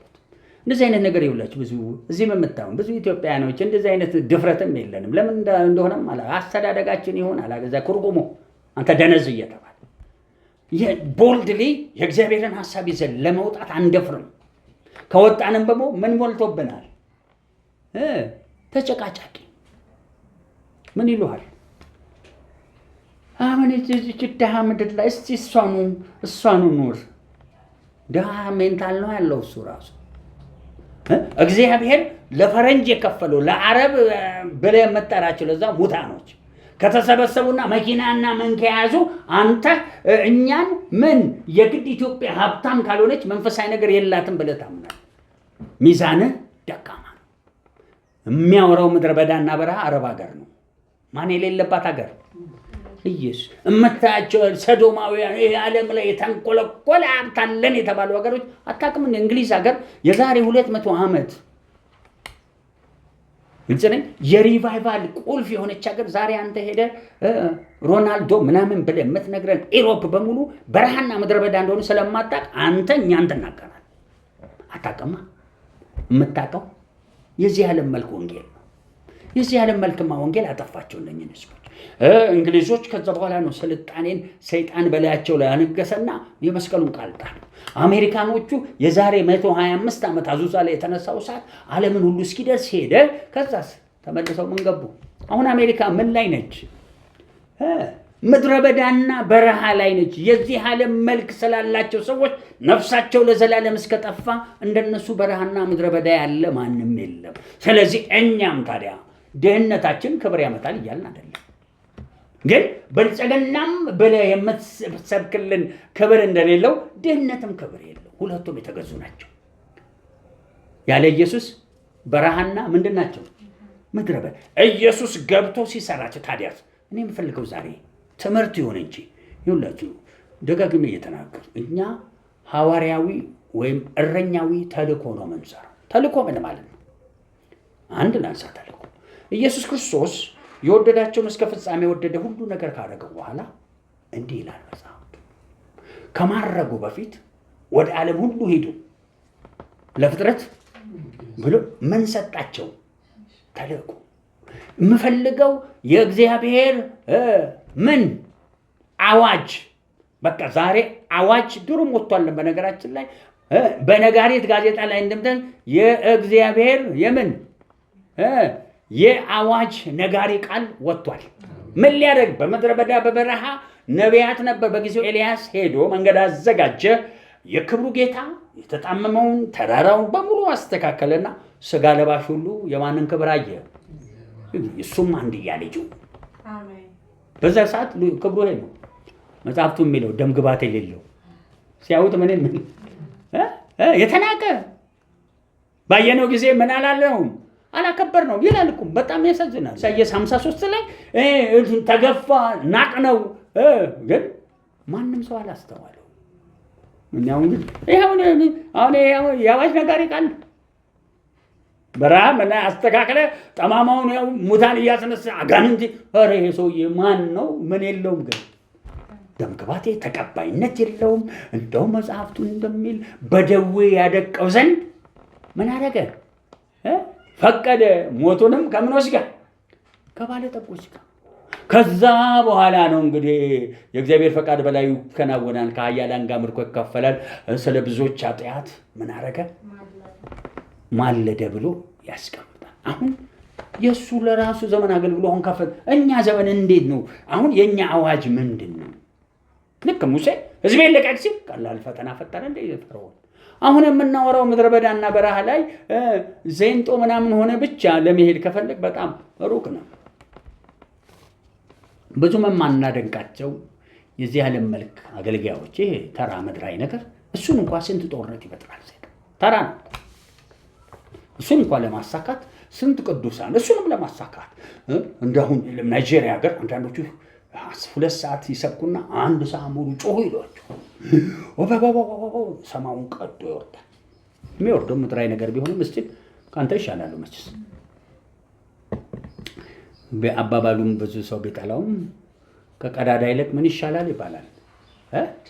ጨምድ ቀዳዳው አሁን ያፈሳው ጨምዳዳው ግን ይዘዋል አይዘውም። ከምንም ይሻላል የትም አይደርስም። ያ ዝም ብሎ ሀብት መሰብሰብ ኑሮ ማቃንደን መንፈሳዊ የዘላለም ነገር ከሌለው ብዙም አይደርገን እንደው እናወዳድረው ሲባል ነው። ታዲያ ወዴት እየሄድኩ ነው? ዛሬ ትምህርቴ ላይ ነው ያለሁት። ትምህርቴ አሁን ሰምታችኋል። የማን ክብር መግለጥ ነው? ጨዋታ ይህን የእግዚአብሔር ክብር ለመግለጥ ስንፈልግ ተምረናል። የሞት ስራዎችን በተመለከተ የመጀመሪያው አዳም ተራራቁትን የነበረው ወደቀ፣ ብዙ ኮተት ይዞ በሙሴ ሕግም የነበረውን ንቀው ዓለም አሁን የምንለው የመዳን ነገር እንድታዩ በረሃና ምድረ በዳዋ እንዲስተካከል ከሰማይ ሰማያታት ከሴት ተወልዶ ከሕግ በታች ሆኖ ክርስቶስ ኢየሱስ ወደዚህ ዓለም መጣ። የመስቀሉን ስራ በአጭር እያስቀመጡ ጨርሻለሁ። ገብቷቸዋል ብዬ አምናለሁ። ወደዚህ ዓለም ሲመጣ መንገድ እንዲስተካከል ጎዳና እንዲቀና ከእሱ በፊት የመጣ ሰው አለ። መንግሥተ ሰማያት ምን ብላለች? ቀርባለች ብሎ የእግዚአብሔር ብርሃንን ይዞ ይመጣል። ኢየሱስ እዛ ብርሃን ውስጥ ነው የገባው። የአብ መገኘት በውሃ ጥምቀት ውስጥ፣ ኢየሱስም እዛ ጥምቀት ውስጥ ገብቷል። አሁን ይሄ አንተ ዶክተር የምታወራልን እኛ አንሰማህም። ምንን ነው የምንሰማው? የእግዚአብሔር የአዋጅ ነጋሪ ምን ቃል። ለምንድን ነው በትክክል ቃሉን እየተከተልን ድምፁን መሄዳችንን ማረጋገጣለን። አብሶ ደግሞ በተደጋጋሚ እዚች ምድር ላይ እየተናገርኩ በየ10 ዓመቱ እሳት ይጠፋ። ሙካነ ኢየሱስ ወረደ፣ ከዛ ብዙ በተር ነው እንደውም ወረደ፣ ከዛ መሰረተ ክርስቶስ ወረደ፣ ከዛ ሙሉ ወንጌል፣ ከዛ የሆነ ምስጋና፣ ከዛ ማናራታ፣ ከዛ ፌዝ አርሚ ከነ ማራናታ በኋላ ነው ፌዛር፣ ከዛ ሬማ የሚባል፣ ከዛ ከነሱ ቀጥሎ ሳማው ሆሊ የሚባል ቸርች። እንደዚህ እድሜያቸው ከፍ ያለ በኋላ ቡሽሪ ከመምጣቱ በፊት ቡሽሪ አንድ ስንት ዓመቱ ነው? አንድ 12 አልፈው ቡሽሪ ከመምጣቱ በፊት የነበሩ ሰዎች ሰማያዊ ነገር ልክ ቡሽሪና ዩበርት ኤንጅል ከመጡ ወዲህ ደግሞ ኢትዮጵያ ውስጥ የምን እንቅስቃሴ በፔንቴው ሰፈር ተነሳ። የዚህ ዓለም መሪ በቃ ገንዘብ በቃ ዋና ርዕስ ነው ቁጭ አለ። ታዲያስ ገንዘብን ንቀው እንዲመጡ ገንዘብን ረግጠ ማሳየት ያንተ ነው። ኢየሱስ እንደ ዘመኑ የለም ምንም የሌላቸው የሚሳደቡ አይደለም። እነኛም እኮ እንደኛ አድነዋል። እስቲ አሜን። ምንን ስለወደዱን በቃ እዚህ ዓለም መልክ ዋና ነው፣ መናፍስት ከዚህኛው ዓለም ጋር የተገናኘ መግዛት ዋና ነው ብለው ስላመኑ ያኛውንም አሳያቸውና ጎተታቸው። እነሱ ጋር ምን ከማለት ከመጨቃጨት እኔ ደጋግሜ ነገሩ ትልልቅ ቦቴ በፍጥነት ገና በጣም ብዙ ሀብታም ጴንጤዎች እንደሚነሱ እንደ ዩበርት ኤንጅልና እንደንትና ብዙ ማዕድን ያላቸው ጴንጤዎች ይነሳል። ምንም ኮፒ በሉት። ዩበርት ኤንጅል እናንተ ሚሊዮነሮች፣ መልታይ ሚሊዮነሮች ናቸው። አይናችን ፊት ትሰማላችሁ። ደጋግሜ ኢትዮጵያ ውስጥ መልታይ ሚሊዮነር የሆኑ አገልጋዮች ይነሳሉ። አሁን ምን እያደረኩ ነው? ይህም ፕሮክሌም ሳደርግ በረሃና ምድረ በዳው ተነሳ እያልኩ ነው። ተራ የዚህ ዓለም መልክ የሆነ ወይም ራስን ለስጋ ማስለመድ የሆነ ትልልቅ ቦቴዎች እንደ ኮርስ መኪና እየበረሩ ሲገቡ ያየሁት እዚህ ምድር ላይ ምን አይነት ብልጽግና ሊመጣ ነው አልኩ። መንግስት ሰማይ ያጨበጭባል አብረው። የዚህ ዓለም መልክ ነው መንግስት ራሱ።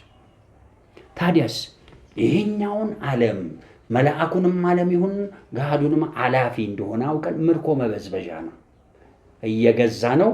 አንዳንዱን ለፍርድ እናዘጋጃለን ለገሃነመ እሳት፣ አንዳንዱ ደግሞ ለምን ህይወት ለዘላለም ለሚመጣው አዲስ ሰማይና ከዚህ ውጪ ወጣ ያለ ሐሳብ ሁሉ በረሃና ምንድነው ምድረ በዳ። ታዲያ ትምህርቴ የእግዚአብሔርን ብርሃን የተሸከመ አንድያ ልጁ ብቻውን ነገር አላንቀሳቀሰው። ሰማያት ተከፈተና ሳይሰፈር የተሰጠ ደግሞ የማን መንፈስ ገባበት? ለምንድን ነው የምናገረው? እኔና እናንተ ከብርሃኑ ጋር አሁን መኖር አለብን። ሁለተኛ የልጁ ትንሣኤ ውስጥ መኖር አለብን። ሶስተኛ ከመንፈሱ ጋር፣ ካለዛ ኮኔክሽናችን ዜሮ ደካማ። ብዙ ጊዜ ደጋግሜ እናገራለሁ። ለምሳሌ አሰራር ከአብ ነው፣ ከልጁ ስልጣን ነው፣ ከመንፈስ ጸጋ። መንፈሱ ብቻ ከፈልከነ ጸጋ ስጦታ ተሰጥቶ ያ የእግዚአብሔር መንፈስ መሪና አዛዥ ሆኖ ካለብህ ስልጣኑ ከሌለ የምታንቀሳቀሰው አንተ ነህ። ለምን? መንፈሱን ይዘሃል። ማን የለም ወልድም ደግሞ ስልጣን ተቀበል። ስልጣንና ኃይል መንፈሳዊ ኃይል ምን የለህም። አሰራር ከሌለ የማንን ፈቃድ አትፈጽምም። እግዚአብሔር አጀንዳ ጋር አይደለም ያለው። የማን አጀንዳ ላይ ነው የምትሆነው? በአሰራር የአብ ክብር አብሮ የለም። ኢየሱስ ያንቀሳቀሰው ሁሉ ብቻውን የሚሰራ ማንነት የለው። ይህ ነገር ይኸውላችሁ ከማቴማቲክስ የከፋ ነው። እኔ ኒክሌር ፊዚክስ ትንሽም ቢሆን ስለ ታይለርስ ቴዎሪ ምናምን አጥንቻለሁ። ዓለምን ኒክሌር ፊዚክስን ስታጠኑ በጣም ሰይጣን ነው ያመጣው ነው እስክትል የምትሄዱት። ታላላቅ የትምህርት ዓለምን ስታውቁ እንዴት የሁሉ መጣ እንደምትሉት እኛ ቤት ገና ምንም አላወቅንም። ለምን? ኢየሱስ ክርስቶስ መንፈስ ቅዱሱን ተሞላ። አሁን ውስጡ ስንት ነው ያሉት? ሶስት። አብ አለ፣ ብርሃን ልጁ አለ፣ ሶስት። የት ነው ያሉት? ከኤደን ገነት ተባሮ የወጣ በሴት ምክንያት ከሴት ተወልዶ የመጣ ሰው የሚባል ኢየሱስ የሚባል ሰው ውስጥ ነው። ይሄ በሞ ኢየሱስ ማን ነው ብሎ ተጠምቆ ከወጣ ወዲህ የማን ልጅ ነኝ ማለት አመጣ። ክርስቶስ የተቀባ የማን ልጅ? ይሄ በሞ ሁለት ትምህርት ነው። የተቀባይ ክርስቶስ ነው፣ የማን ልጅም ነው። ሌላ ትምህርት ነው ይሄ ነገር። ይኸውላችሁ እኔ ደጋግሜ ማስተምራችሁ ኮኔክሽኑ በጥንቃቄ አሁን እኔ እሺ በጥንቃቄ ሪቫይቫሎች አየሩ ላይ እያንቀሳቀስን ነው። ቀስ ነው ማለት ለምን እኔ ተተከሰራው አለቀ። እኔ ተመትቻ ካለው ተተሰርች መንፈሳዊ ዓለም ላይ ተጠንቅቆ መሄድ አለ። ለሰው ልትፈርድም ሰውን ልትባርክ ስትፈልግም ፈጥነህ እጅ አትጫን ነው። ህብረት ምን መጠመር መዋሃድ ምን መሆን ቀንበር አብሮ መጠመርና ራሳቸውን እንዲችሉ ሰዎች ስታደርግ በትክክለኛ ቅኝት ውስጥ ካልሄደ አደጋ አለ። ለጊዜው እንዲህ ያለው የወጣ ክብር አለ። የምን የእግዚአብሔር የምን ያዋጅ ነጋሪ ቃል እላያችን ላይ አሁን ይሄንን ይዘን በምንሄድበት ያዋጅ ነጋሪው ቃል ሁሉንም ማሸነፍ እንዲኖር አንተ ማመን አለብህ። ዝም ብለህ ተነስተህ የኛ አማልክት እንዲህ ነው፣ ይሄኛው ሃይማኖት እንዲህ ነው፣ መንግስታት እንዲህ ናቸው፣ ትራምፕ ማን ይችለዋል? አፍህን በዘጋለን። ለምን የልዑል የእግዚአብሔር አፍ ነህ። ለምን ኢየሱስ ክርስቶስ ሶስቱ ብቻ አይደለም። ከዛስ መጽሐፍቱ ይላል። ታዲያ መጽሐፉ እንዴት ይፈጸማል ይላል? መቼ አነሱ? እሱ አይበቃም እንዴ? ራሱ አብ አይበቃም እንዴ?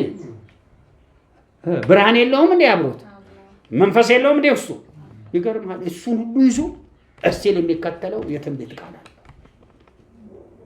ይሄ የመጽሐፍ ቃል እንዴ ጆሮ ሲቀር እንዴ ወደ ሰገባ ሰይፍ የሚበዝ ታዲያ ከምን ጋር ተቆጠረ የሚለው አንድ ቦታ ተሰቅሎ ምን ሊል ነው እያሉ እነሱ የሚያስቡት ምን ሊል ነው ብለው ነው የሆነ ሊረግማቸው ነው። ከሰማው ላይ ምን ሊል ነው?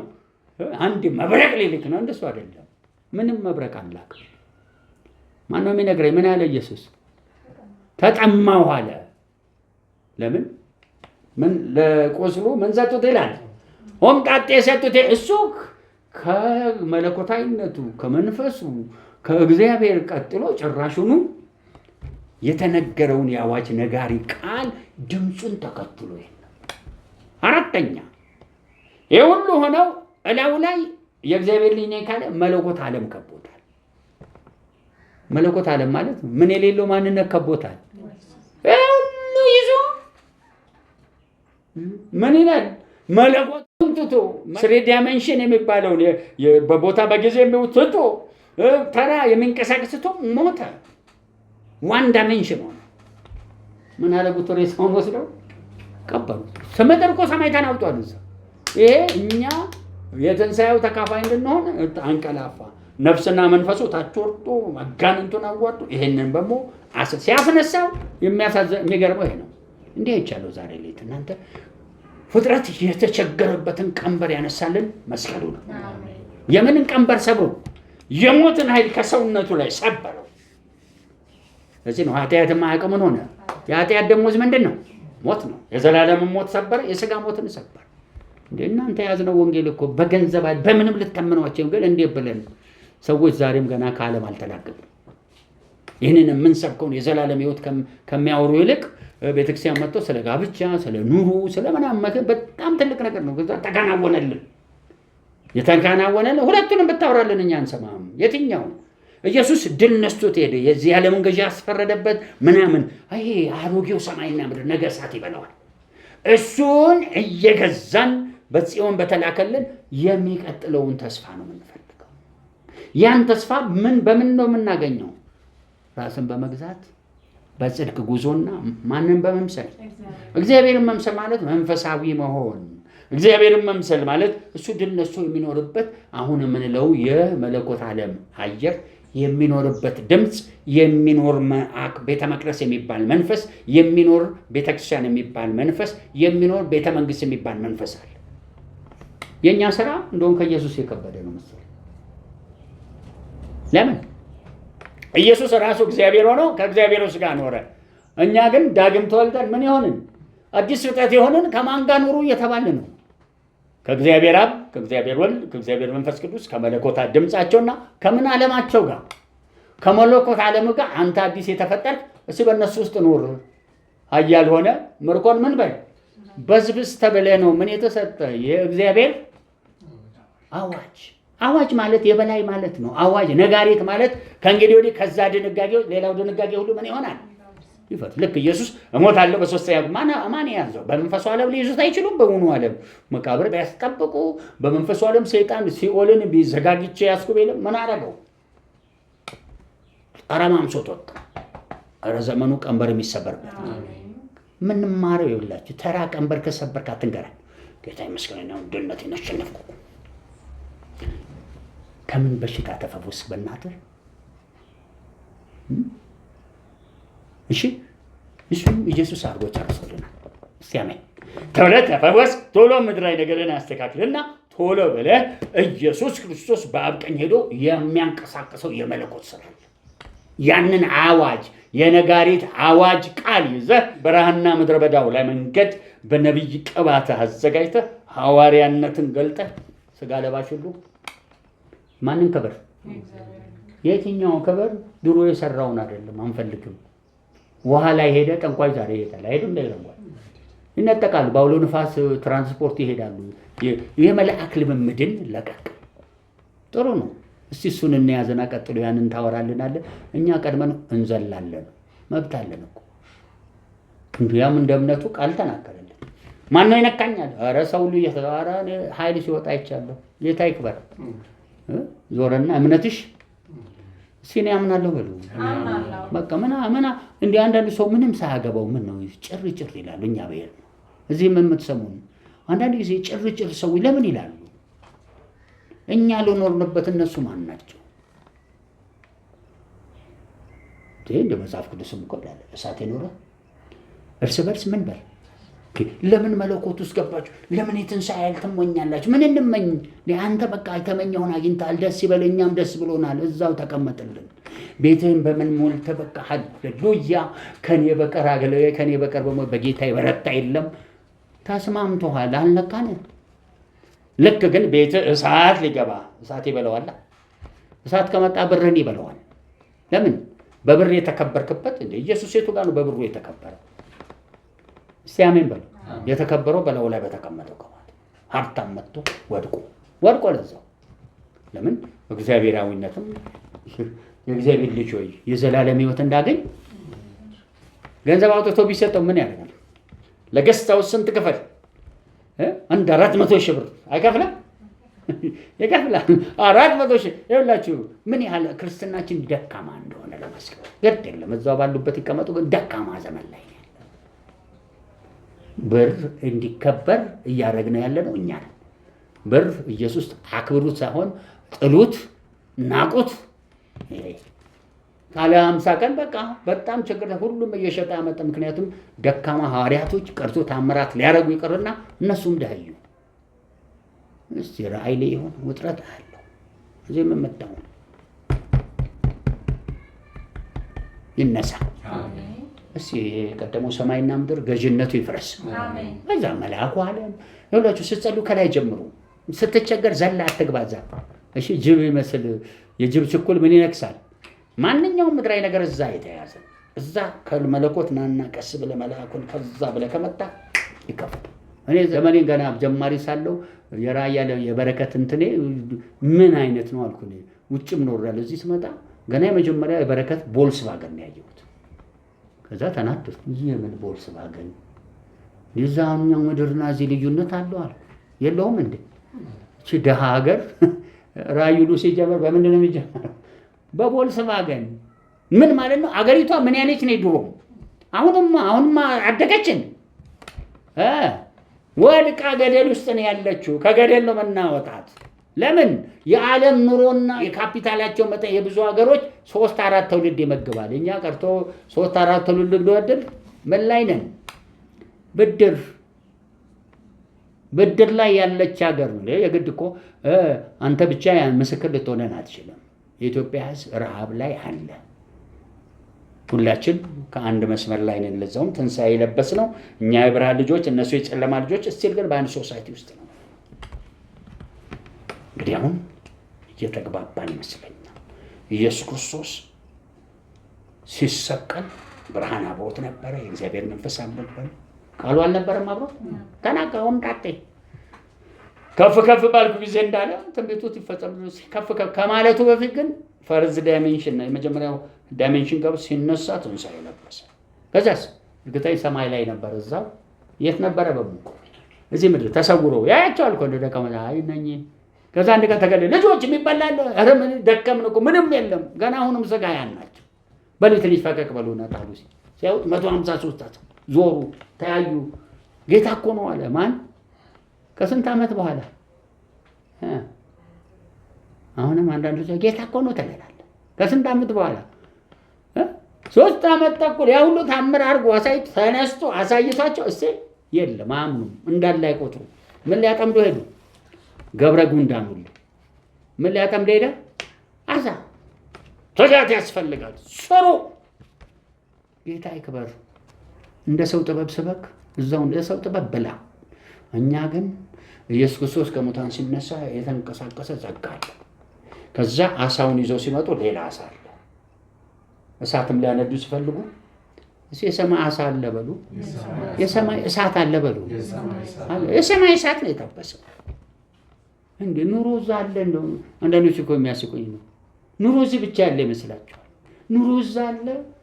ከአንተ የሰለጠነ ኑሮ አለ። እንድንኖርበት ነው የተፈለገው። ስለዚህ አታድንቅ። እዚህ ዓለም ላይ ካደነቅ እዛ ትሄዳለህ እንዴ? አትሄድ። በአፍህ ተጠምዳል፣ እዚሁ ቀርታል። በቃ አቤት አውሮፕላን፣ አቤት ስልጣኔ ካልከን እዛ ያለውን መነጠቅ፣ እዛ ያለው ልምምድ አታገኘው። ለዚህ ነው ዓለምን ንቀናት። በዓለም ያለውን በሙሉ ምናችን ስር እንገዛቸዋለን እንጂ ምን አይሉንም። ኧረ ዛሬ ይለቀቅ። ስለዚህ ሞቱ አለፈ። የዚህና የዛኛውን ዓለም የማይታየውንም ሁሉ ትንሣኤ ድል ነሳና የትንሣኤ ሥራ ይባላል።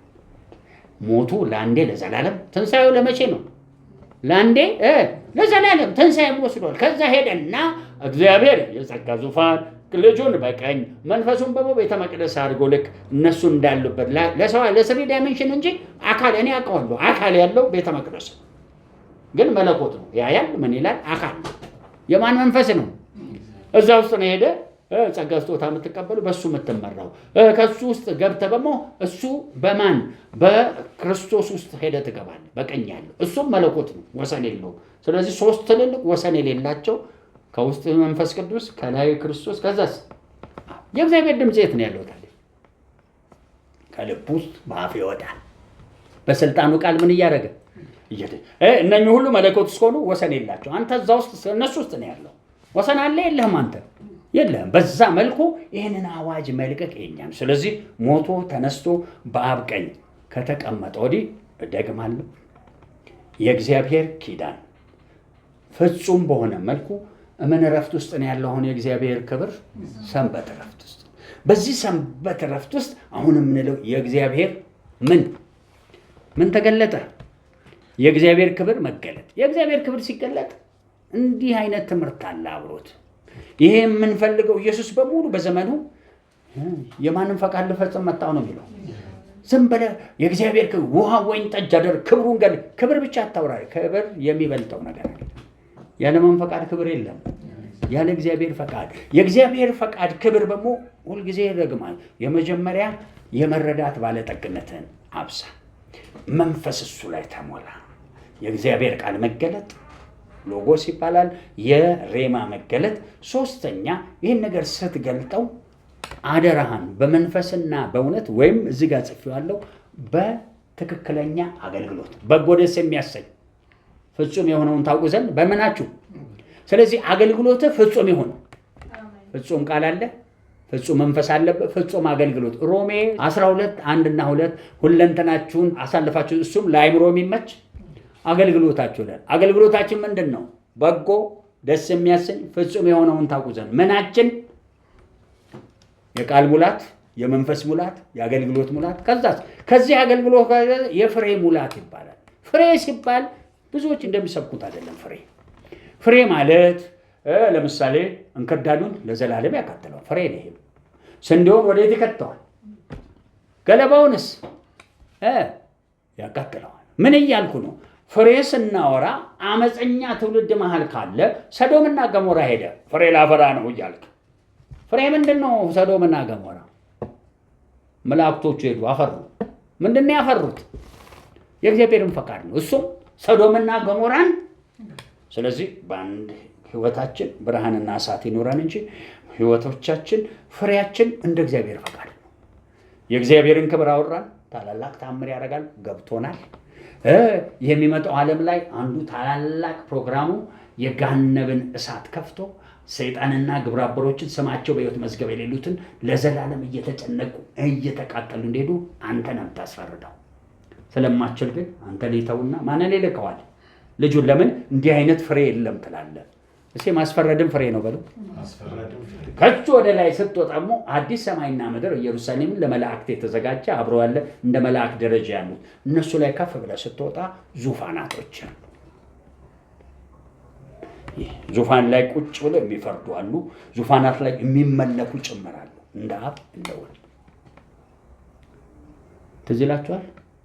ልጆቼ አንዱ በቀኝ አንዱ በግራ ምን ላይ ይቀመጡ አለች።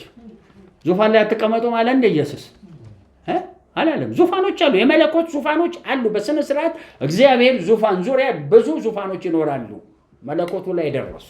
መልአኩ ዓለም ላይ ያሉ መልአክም ዙፋን አላቸውና ቃል ሰይጣን እንኳን ያን ሲባረር ምን አለው? ዙፋን ነበረው። ትልቆቹ አለቃት መልአክ ዙፋን አላቸው። ምክንያቱም ሌሎቹ መልአክ በምን ይገዛሉ? ዙፋን ከሌላቸው። ከማን ዙፋን ግን ይለያል? ዙፋናቸው ከመለኮቱ የተለየ። ታዲያ አሁን እንድንለቀው የፈለኩት እንደ እረኛዬ ኮሚሽን ተልእኮ እንደው በቃ እግዚአብሔር ዛሬ ሰምተናል፣ ልቀቀው። የተለቀቀው ደግሞ ምን እንዲሰራ ምንድን ነው መልእክቱ? ፍጹም ፈቃድ ፍጹም ክብርን ይዞ አንድ በቃል ሁለት በመንፈስ ሶስት በአገልግሎት አራት በምን ይለቀቅ? በፍሬ ተለቆ ይሄድልን። የምንሰማው በቃን። የፑቲን ጥጋብ፣ የትራምፕ መሞላፈት፣ እንትና ሀብታም ቢሊዮነሩ ምንም መስማትም ያመናል። ሮናልዶ ቅብርጥሶ ኳስ ተጫዋች አቤት ሀብታቸው የሆነ በሞ የሚያመኛል። ኢትዮጵያ ውስጥ ምስኪነት ያሳዝነኛል። እንትና ዱባይ ነበረ እያሳየነ ቲክቶክ እሱ ላይ ቁጭ ብለው ጊዜያቸውን ያጠፋሉ። ዱባይ ነበር፣ አሁን ስዊዘርላንድ ገባ። አታውቅም እንዴ? ስዊዘርላንድ ዱባይ ምናምን የምትለን ምን ነው? ቅዱሳን በሞብዞቹ የቅዱሳን ናቸው። ታውቃለህ? ዛሬ ዓለማችን ላይ ሁለተኛዋ የዓለማችን ቆንጆ ተብላ የተሰየመችው ጴንጤ ኢትዮጵያዊ ነች። ሰምታችኋል? በቅርብ ሰይጣን እኮ ገና ሌላ ጉድ ነው። ኪነ ጥበብ በዘፈን ኪነ ጥበብ በአርት ኪነ ጥበብ በዚህ በግጥም ሙትቻ ትውልድ ውስጥ እኮ ነው ያለው። እሺ የሰማይ ኪነ ጥበብ ይበልጠዋል በሉ። ከዚህ ዓለም የወጣ ትንሣኤ እኮ ከዚህ ዓለም በላይ ነው። ከዛኛው ዓለም ጋር የተገናኘ ታምራትን አይደል? ከዚህኛው ጋር ይገናኛል። የምስራች የእግዚአብሔር ምን ወጥቶልናል? አዋጅ። በምን ነጋሪት ምን ማለት ነው? ጥሩምባ እየተነፋ መላእክት ዶሮሮ በቃ ማደር ሁሉ በሪቫይቫል ተሞላን። አንተ አምነቁም ህልምህን አሳድግ ዶሮሮ። ከዛ መላእክት ይደነብራ አጋንንቱ እኔ አዲስ አይደለም እኮ ነገርኳቸው። አንድ ሰሞን አንድ ቦታ ተከራይቼ ጎረቤት ነበር አንድ ጠንቋይ ይልክብናል። 2 ዓመት ዝም አልኩ ነቄው። አንድ ቀን መንገድ ላይ አይኑ ወረወረብኝና ብሔራዊ ቲያትር ላይ አደጋ ሊያደርስብኝ ፈለገ። አንድ ሳምንት አለው እሱ ሞተ። ዘሮቹም አንድ ቦም እንደዚህ ያቃቄ ጠንቋይ። ከዛ አልነካም። ለምን አልነካም? እናውቀዋለን የኛ አምላክ ተወዳዳሪ። ስለዚህ ሰመኑ ግን አሁን ነው። በየቦታው አጋንንት ይጮሃል። ጠንቋይ ውስጥ ያለ ባለዛር ውስጥ ያለ ይሄ ምድረ ደጋሚ ሰዓታቸው አሁን። ለምን ይሁሉ ቆየን? እኛ ቤት ችግር ስላለ ይሁላችሁ ጨለማውን ልንዋጋ መተን ችግሩን ያገኘነው እኛ ቤት ደግሞ የዛሬ 30 ዓመት አስጠነቀቁ። የምን ያዋጅ የእግዚአብሔር ያዋጅ ነጋሪ ጋር ምን አልኩ? እናንተ ሰዎች እባካችሁ ዓለም አቀፋዊ ህንፃ ስሩ ይላል መንፈሱ ዓለም ውስጥ። እናንተ የጣሊያን ቤት ናችሁ። ይሄ ብቻ አይደለም፣ እንቅስቃሴያችሁ በጣም ሊመጣ ያለውን የእግዚአብሔር ሪቫይቫል የሚሸከም አይደለም። ሐሰተኛው ይወስደናል። በሙ እናንተ ማን ናችሁ? አባት የሌላችሁ ምኖች አሉ። እኛን መታችሁ ምን አትሉም? ኖቶ ነው አባረሩን። ከዛ ተናገርኩ ትልቅ ሁለት መላእክት መጥተው ትልቅ ኢንተርናሽናል ሊሰሩ ትንንሽ የቀደመውን ሲያፈርሱ ታየው። ምን ነው ስል መጀመሪያ ይከፋፈላሉ። አዲስ አበባ ምናምን ወንጌል መዛግስቶ ለሁለለው ይጠግኑታል፣ እንደምንም ይቆማሉ። የሚቀጥለው ዘመን ላይ ግን ይፈርሳሉ። ይሄ ዘመን መጣ። በጣም የተራቀቀ ብልጽግና ምን ብሎ ሰይጣኑ ውጥፍጥፍ አደረገው። አሁን እነኚህ ቸርቾች ዛሬ ባዶ። ምን ብቻ ነው እዛ የሚሰማው? ስፒከር እየሰማችሁ ነው። ቀድሞ የወጣ ሁለት ትልልቅ አለ። አንዱ የአካባቢ ክርስቲያናት ህብረት ጋር የተገናኘ ቀጣ፣ ሁለተኛው አማኑኤል የሚባል ቸርች ያኔ ተሐድሶ ይወጣል። አሁን አዲስ ተሐድሶ ይወጣል። ምድርን ምን የሚል የሚነቀንቅ ዝም ብሎ ተራ ያልሆነ የቀደመው በቃ ቀደመው የኛም ቤተክርስቲያናት እንደው ለቀደመ አዲስ ነው የምንፈልገው። አዲስ ወይን ጠጅ በአዲስ ታዲያ ሲባል እኛ በመሆን ተረጉመዋለን። አሮጌው ወይን ጠጅና የሰባው ጮማ ሰው ሲበላው እዚህ ጋር በሙሉ የሚቅለጠለጥ ተራ ያልሆነ ክርስትና በዘመናችን ከፊታችን ወጣ። ስለዚህ እስቲ ዛሬ እንመንና ምን እንበል? ሰማን ያወራን ቃል ምን ላይ ይለፍልን? ምድረ በዳና በረሃው መንገድ ዘ ከዛ ታምራቶችን ስራ ምን ይገለጥ? ክብር ይገለጥ።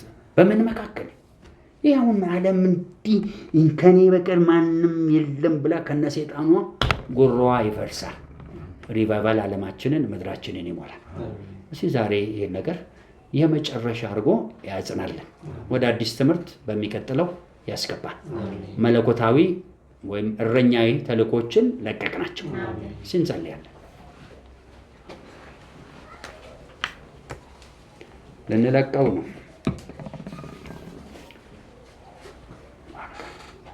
ለቀቅ እጆቻችንን በድግ ለቀቅ። የእግዚአብሔር የአዋጅ ነጋሪት ቃሉን ይዘውልን ሰራዊቶቻችን ይውጡ። መለኮቱ በመራሱ መንፈስ ቅዱስም የሚያቃል ይሰራል። ይዞት ይውጣ። ምክንያቱም መንፈሱ ይበልጣል። ለምን? መንፈሱ ለዚሁ ነው የተላከው። ወደዚህ ዓለም ባለ 50ኛው ቀን ተላከ። ኢየሱስም ይውጣ። በቃ እንቸኩላኛ ወደዚህ ወደዛ ነው። እኛ አቤቱታ እናበዛም። ለሳውል የተገለጠ ኢየሱስ እሱም አሁን ይውጣ። እዛ ወንዙ መካከል ሂዷ እሳት ምዶ ያለልን ኢየሱስ ይውጣ። እግዚአብሔርም ራሱን ድሮ ነው ያዋረደው፣ ዛሬ አይደለም። የምወደው ልጅ እንዳለ ዛሬም የአብ ክብር ይውጣ። ይህ የአዋጅ ነጋሪ ድምፅ ይዞ የመለኮቱን ቃል የያዘው ያ የእግዚአብሔር ቃል የሚባለው ይለቀቅ። መለኮቱ ይውጣ። የሚመጣው ዓለም ማንነትን የያዘ መለኮት እንልቀቀው። ከዛ በላያችን ያለው የእረኛው እሳት ምን ይዞ ይውጣ? ተልእኮ። ልክ ባላ እነኛ ሰዎች በተላኩ በየሄዱበት ምልክትና ድንቅ እያደረጉ ምኑን ያጸኑ ነበር? ቃሉን አብሯቸው ሆኖ ያጸና ነበር። ለቀቅ ነው። የእረኛ ተልእኮዎች ይውጡ። የእግዚአብሔር አዋጅ ነጋሪት ጥሩምባ ይዘው ሰራዊቶቻችን ይውጡ። ምድረ በዳ ላይ መንገድ ይውጣ። በረሃው ላይ ጎዳና ይውጣ። በምድራችን በዓለማችን ያለ እጅግ አሰቃቂ ሸለቆ፣ በመንፈሱም ዓለም በስጋው ዓለም ያለ እግዚአብሔር ሸለቆ ከፍ ከፍ ይበል። ሰርጓጣና ጠመማው ላይ ሁሉ ውጣ። ተራራና ኮረብታውን ሁሉ ዝቅ አድርግ። ስጋ የለበሰ ሁሉ እስኪደነቅ እግዚአብሔር ክብር ይውጣ። ይህ የምናወራለ ክብር ሁሉንም የምትፈልገው ለማድረግ ፍጹም ፈቃድህን ለቀቅ ነው። የእግዚአብሔርን ፍጹም ፈቃድ የበላይ ነውና በመረዳታችን ያለው ይለቀቅ። ሲለቀቁት ይውጣ በሙሉ። ይህ የጸጋ ሕይወት የሚባለው በኢየሱስ አብሮት መንፈስ ይውጣ። አብ አንተ ልጅ መንፈስ ቃል ስልጣን ሬማ የሆነው አብሮ መለኮት ይውጣ። አንዱም አይከልከል። እኛ እናምናለን አውቀንማል። በሞ ዘመናችን እንደሆነ ስለለየን ይህን ንቅናቄ በኢየሱስ ክርስቶስ ስምና ስልጣን በአንተ ካንተ ለአንተ በሆነ ለቀቅ ነው። አብረን እንለምናለን። አገልግሎቶቻችን በአንተ ፍጹም ፈቃድ የተሞሉ ይሆኑ። ፍሬውን ለቀቅ ነው። ከዚች አሁን ጀምሮ በሌሊት በቀን አሁን ትልልቅ ማሽን ሰርቶ ማዕት ዱፕሊኬት እንደሚያደርግ በኢየሱስ እንዲህ ብዙ ተባዙ ምድርን ሙላት ግዟትም እንደሚል ይሄ ቃል ይብዛ። በኢየሱስ ምድር ላይ በሙሉ ይሙላ። በኢየሱስ መገዛት ይሁን። እንዲህ ያለው ከብዙዎቻችሁ ታያላችሁ። አብረውን ካሉ ከሌሎችም እንዲህ ይለኛል እግዚአብሔር የመጀመሪያ ማለት ከብዙ ሕዝብ ላይ ተስፋ መቁረጥ አነሳለሁ። ምን ስለሚሆን ጉብኝት ሰዎችን ያነጋግራል። ሪቫይቫል ማለት ነው። እስኪ እንጨብጠው። ቅድም ኢትዮ ኤርትራ ከዚህ በፊት ያየሁት እግር ቆሟል። በሰማይም በምድር ሁለት እግር ነው ማየው ይጽና። እዛ እዚህ ልብ ላይ ጨበጥ ታዘዙት አደራ። ከትላንት ወዲያም ስጸልይ ያየሁት ይኸውላችሁ መታዘዝ የሚባል ቃል አለ። መታዘዝ ከመስዋዕትነት ማድመጥ መታዘዝ የሚከለክል ነገር ይነሳ። በቃ እንድገት ለተመሰከ ካልታዘዝኩ አይሰራም። እንዳትረሳ ቃሉም ይኖርብህ እውነቱም ይኖርብህ። በመንፈስና በእውነትም ሆነ ካልታዘዝከው አይሰራም። እናመሰግንሃለን። ተጨቁነን እኛ ብቻ አይደለም ምድር ተጨቁና ካለችበት አምነናል። በሰማይ በምድር በሁሉም ነገር ወተናል። ይህን ነገር በጥንቃቄ እንድንይዝ እርዳን። የሚያስጨነግፉንን ከመንገድ አንሳ። ተባረክ። ጎንበስ።